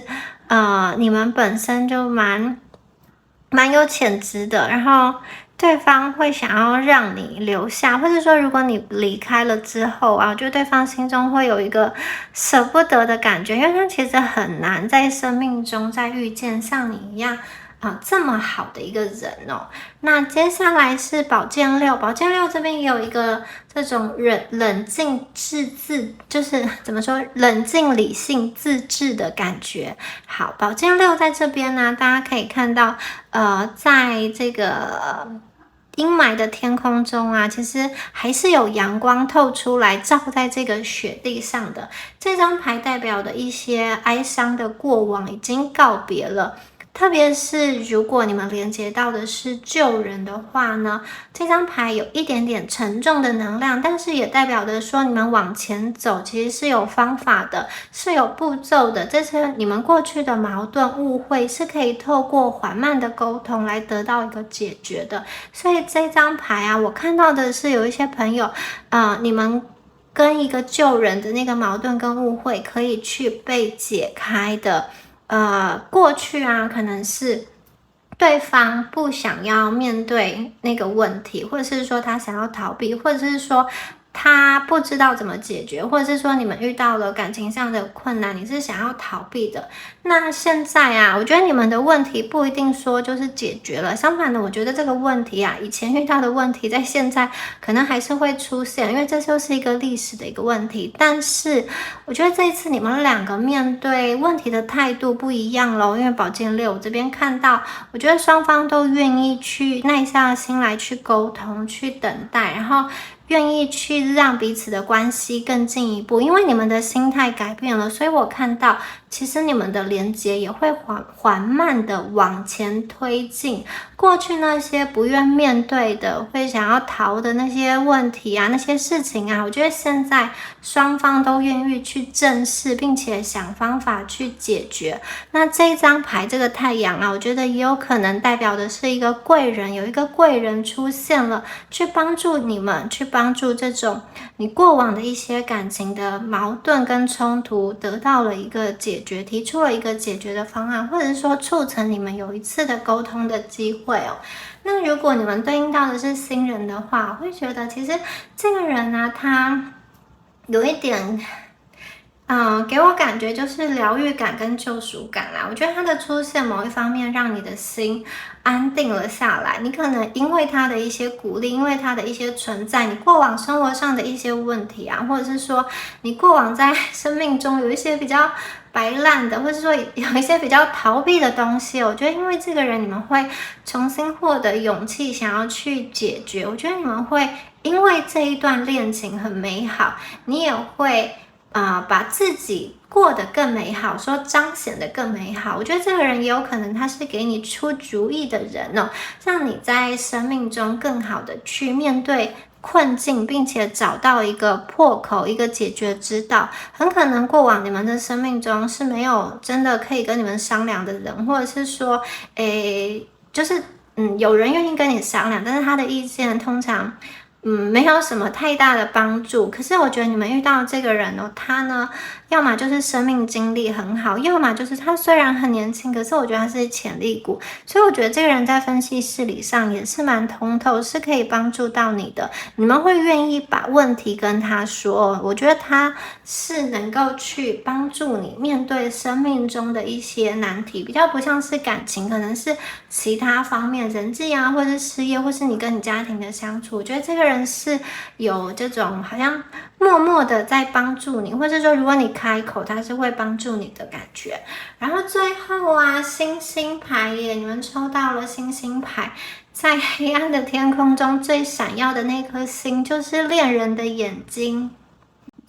那星星牌啊，它是一张水瓶座的牌哦。大家可以看到在天空中啊，有一颗最亮的星星，然后旁边有环绕着很多的闪烁的星辰哦，然后还有这个周遭的这种好像在树林中往上看的感觉，突破了这种树的这个高度，你可以看到天空中最亮的这个北极星指入的这个人，指引的那个人哦。我觉得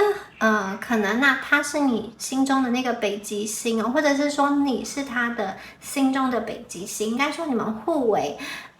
指引吧，有点像是在这个生命中，不论多么混乱或经历了什么艰难的时刻，只要抬头看到这颗星星哦，你心里就会安定下来，或者说只要抬头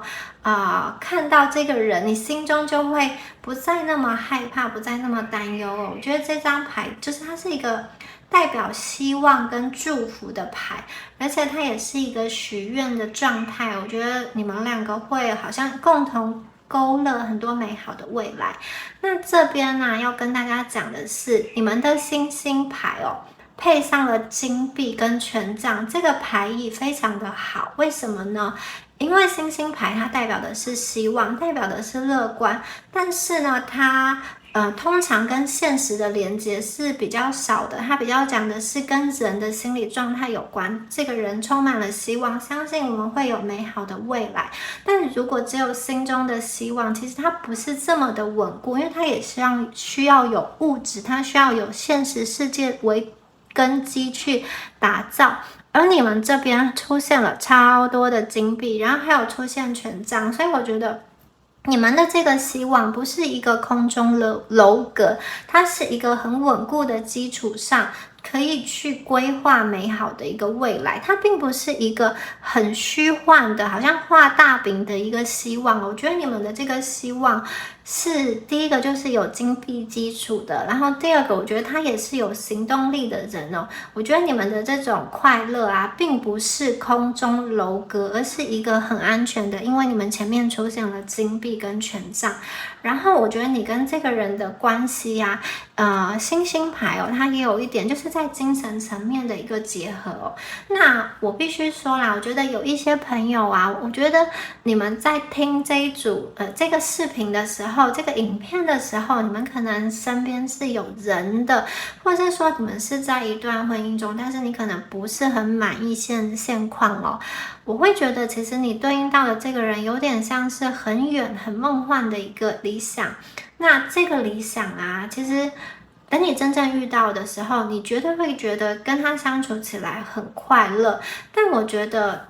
透过前面的牌的解说，我觉得它不会去破坏你现在关系的状态，除非你自己主动去离开现在的关系。那我觉得对方他会用一个方式，默默的像是好朋友的方式，用知己的方式去守护你，去陪伴你。我觉得他很多时候是愿意去听你说的，或者是说愿意去给你一些帮助的。我觉得他是愿意去给你一些陪伴，但是我觉得他不大会去好像想要侵入去破坏的，反而是默默的就是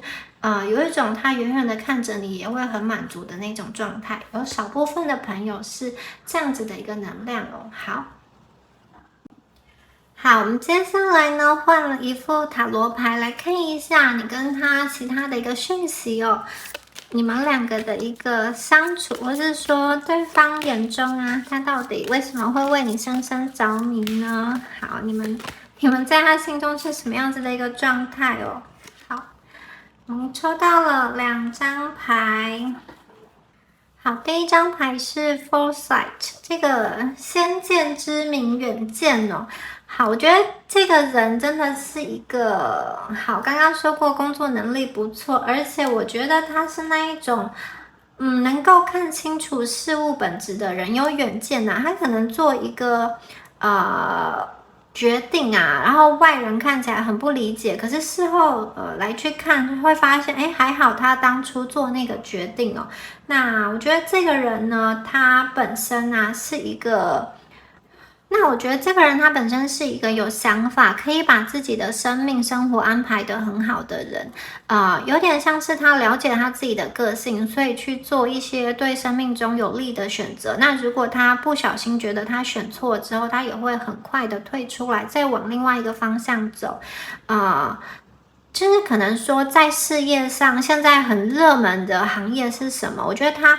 不大会一股脑的去跳进所谓最热门的行业，相反的，他可能会去走另辟蹊径，去走一条另外自己开创一条蓝海，去走一条没有人走的路，或者是说他会评估自己的一个特质如果他觉得自己的特质是好，很适合现在的这个热门行业，他也会进去。也就是说，他做这个决定可能看似一样，就是都跟大家进到可能很热门很赚钱的这个行业，可是他背后的思考逻辑跟动机是不同的，他是有自己经过评判跟规划的。而且我觉得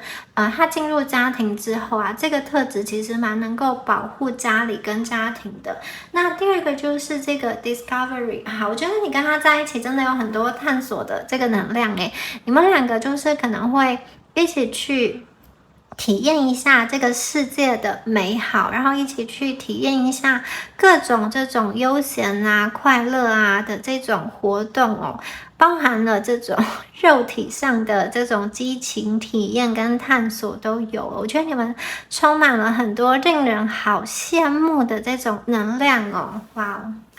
好，再继续看一下下面的牌，看一下对方到底喜欢你们什么呢？好 ，motherly advice， 好，这个像母性一样给予建议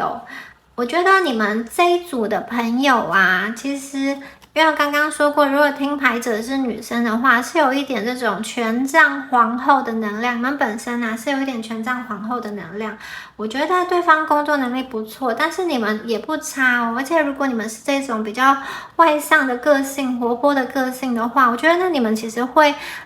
有一种照顾对方的这个能量，可能在生活细节上或者是说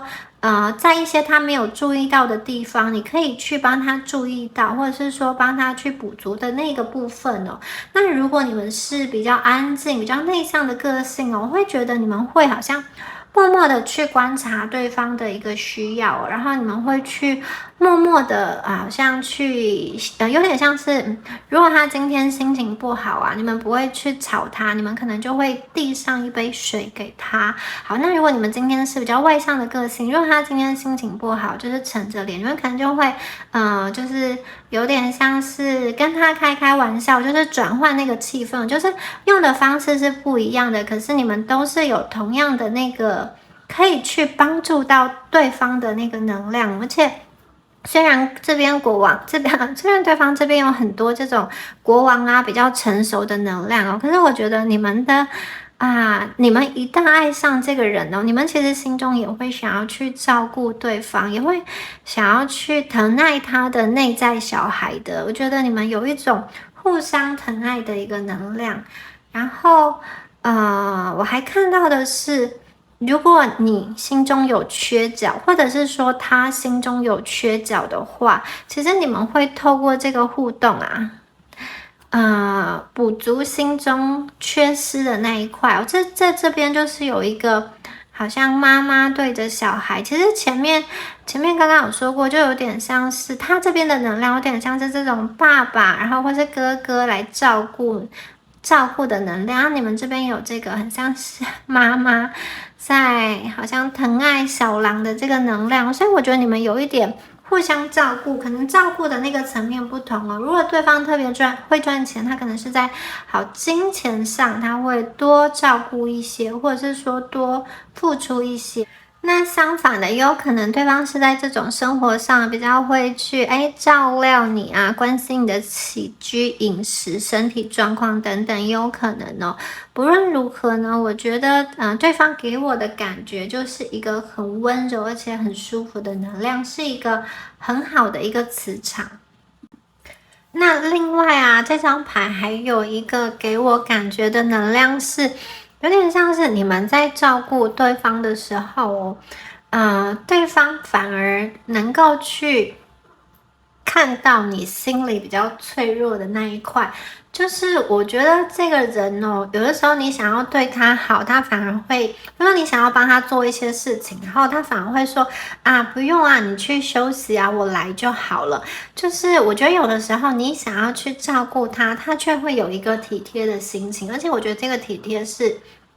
专属的，对于你的，我觉得他会去留意你很多的事情，特别这边有讲的是一个内在的状态，内在的小孩，因为这一组的朋友，给我的感觉是，你们可能对很多事情上都会让自己表现出来是一个比较懂事，有点像是这种，因为他这边是这种有一点那个好像妈妈的一个状态，因为妈妈就不大能够像小孩子一样。很好像撒野，或是说要干嘛就干嘛，或是说害怕的时候就哭。虽然你们这边呢有这种任性傲娇的这个状态哦，可是我觉得你们真正面对事情的时候，你还是会想办法让自己坚强起来，让自己去懂事，或者是说你会硬盯着，然后要让自己去撑起某一个状态。其实我觉得你越是想要去硬盯，或者说越想要去照顾人，他其实内心会对你有一点心疼，因为我觉得他观察你蛮仔细，他会去留意你的一个状态，你在外人面前呈现的越无所谓，越坚强，越懂事，他就越希望你们可以在他这边得到一些安全感，得到一些好像他的这种抱抱一样，他会觉得如果他可以去滋养你，他其实会有很大的一个满足感。虽然你们表现出来可能是你要去照顾他，你要去为他做一些事情，可是我觉得他相反的，他会去看见你当下的状态，如果不好的话，他会就是要你休息，要你停止，我会觉得他其实是蛮照顾你内在的一些情绪的一个能量的。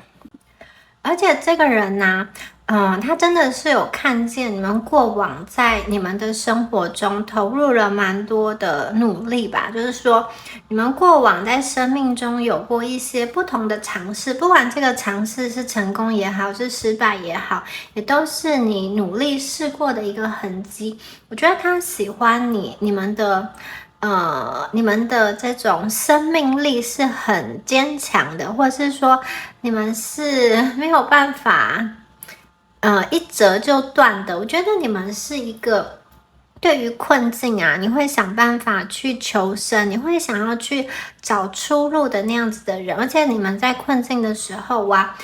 在外表上可能还是就是表现出一副比较就是不大会去把你的那个脆弱啊，去跟很多人讲的那个状态哦，所以他其实看到你、了解你之后，我觉得他会对你很想要去保护你，而就是如果你们一直都在照顾人的话，我觉得这个人会想要告诉你说，哎，不用，你来到我这边，我其实是可以去照顾你的，你们不用再去张罗很多的事情。好，那我们再来看一下下面的牌哦。Realization， 好，这一张牌呢，乌鸦停在这个小野狼的身上哦，然后他们两个一起望向远方哦。这张牌给我的感觉就是，我觉得你跟他在一起的时候，两个人会一起，就是一起很重要，就是两个人会一起去商量，一起去面对人生中的很多的事情哦。我觉得他会。在下决定之前，他会空出一个空缺，那个空缺是让你有权利去参与的。那相同的，我觉得你也是哦，就是你在做一些人生重大决定的时候，是需要他的意见的。两个人会一起去看这个现况，应该要怎么解决，应该要怎么做。就是我觉得你们的这个决定啊，好像是两个人透过彼此的眼睛一起去看到的，未来也是一起去商量、一起去规划的。就是这边有给我一个两个人共同朝着同一个目标去看向同一个目标的感觉，所以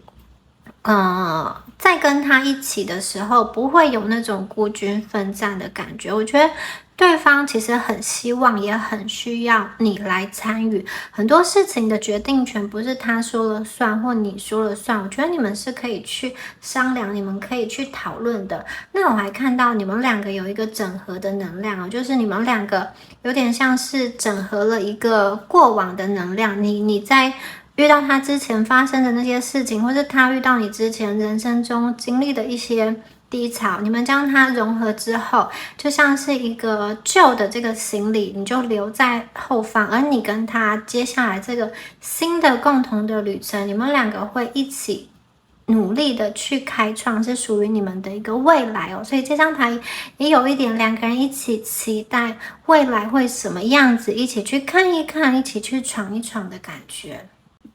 好，那最后呢，来帮大家抽一张独角兽牌，来看一下宇宙有什么样子的这种祝福啊，或者是建议的讯息给大家哦。我们来看一下。好，我们抽到的这张牌是要怎么说？你要去感受到来自你父母的一个爱。因为我觉得抽到这张牌也是蛮巧妙，因为一开始就觉得，这一组的朋友，你们可能过去在原生家庭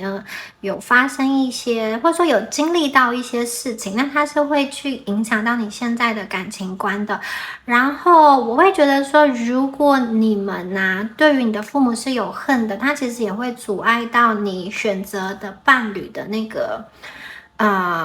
模式，或者说它会阻碍到你跟你的真爱相遇，因为有的朋友可能太为了想要摆脱某一种状态，然后在感情上就是如果有人来爱我，我就陷入一段在恋情，或者说我为了要逃离家庭，然后我要找一个人结婚，有一些朋友是有这样子的状态哦。那这张牌是说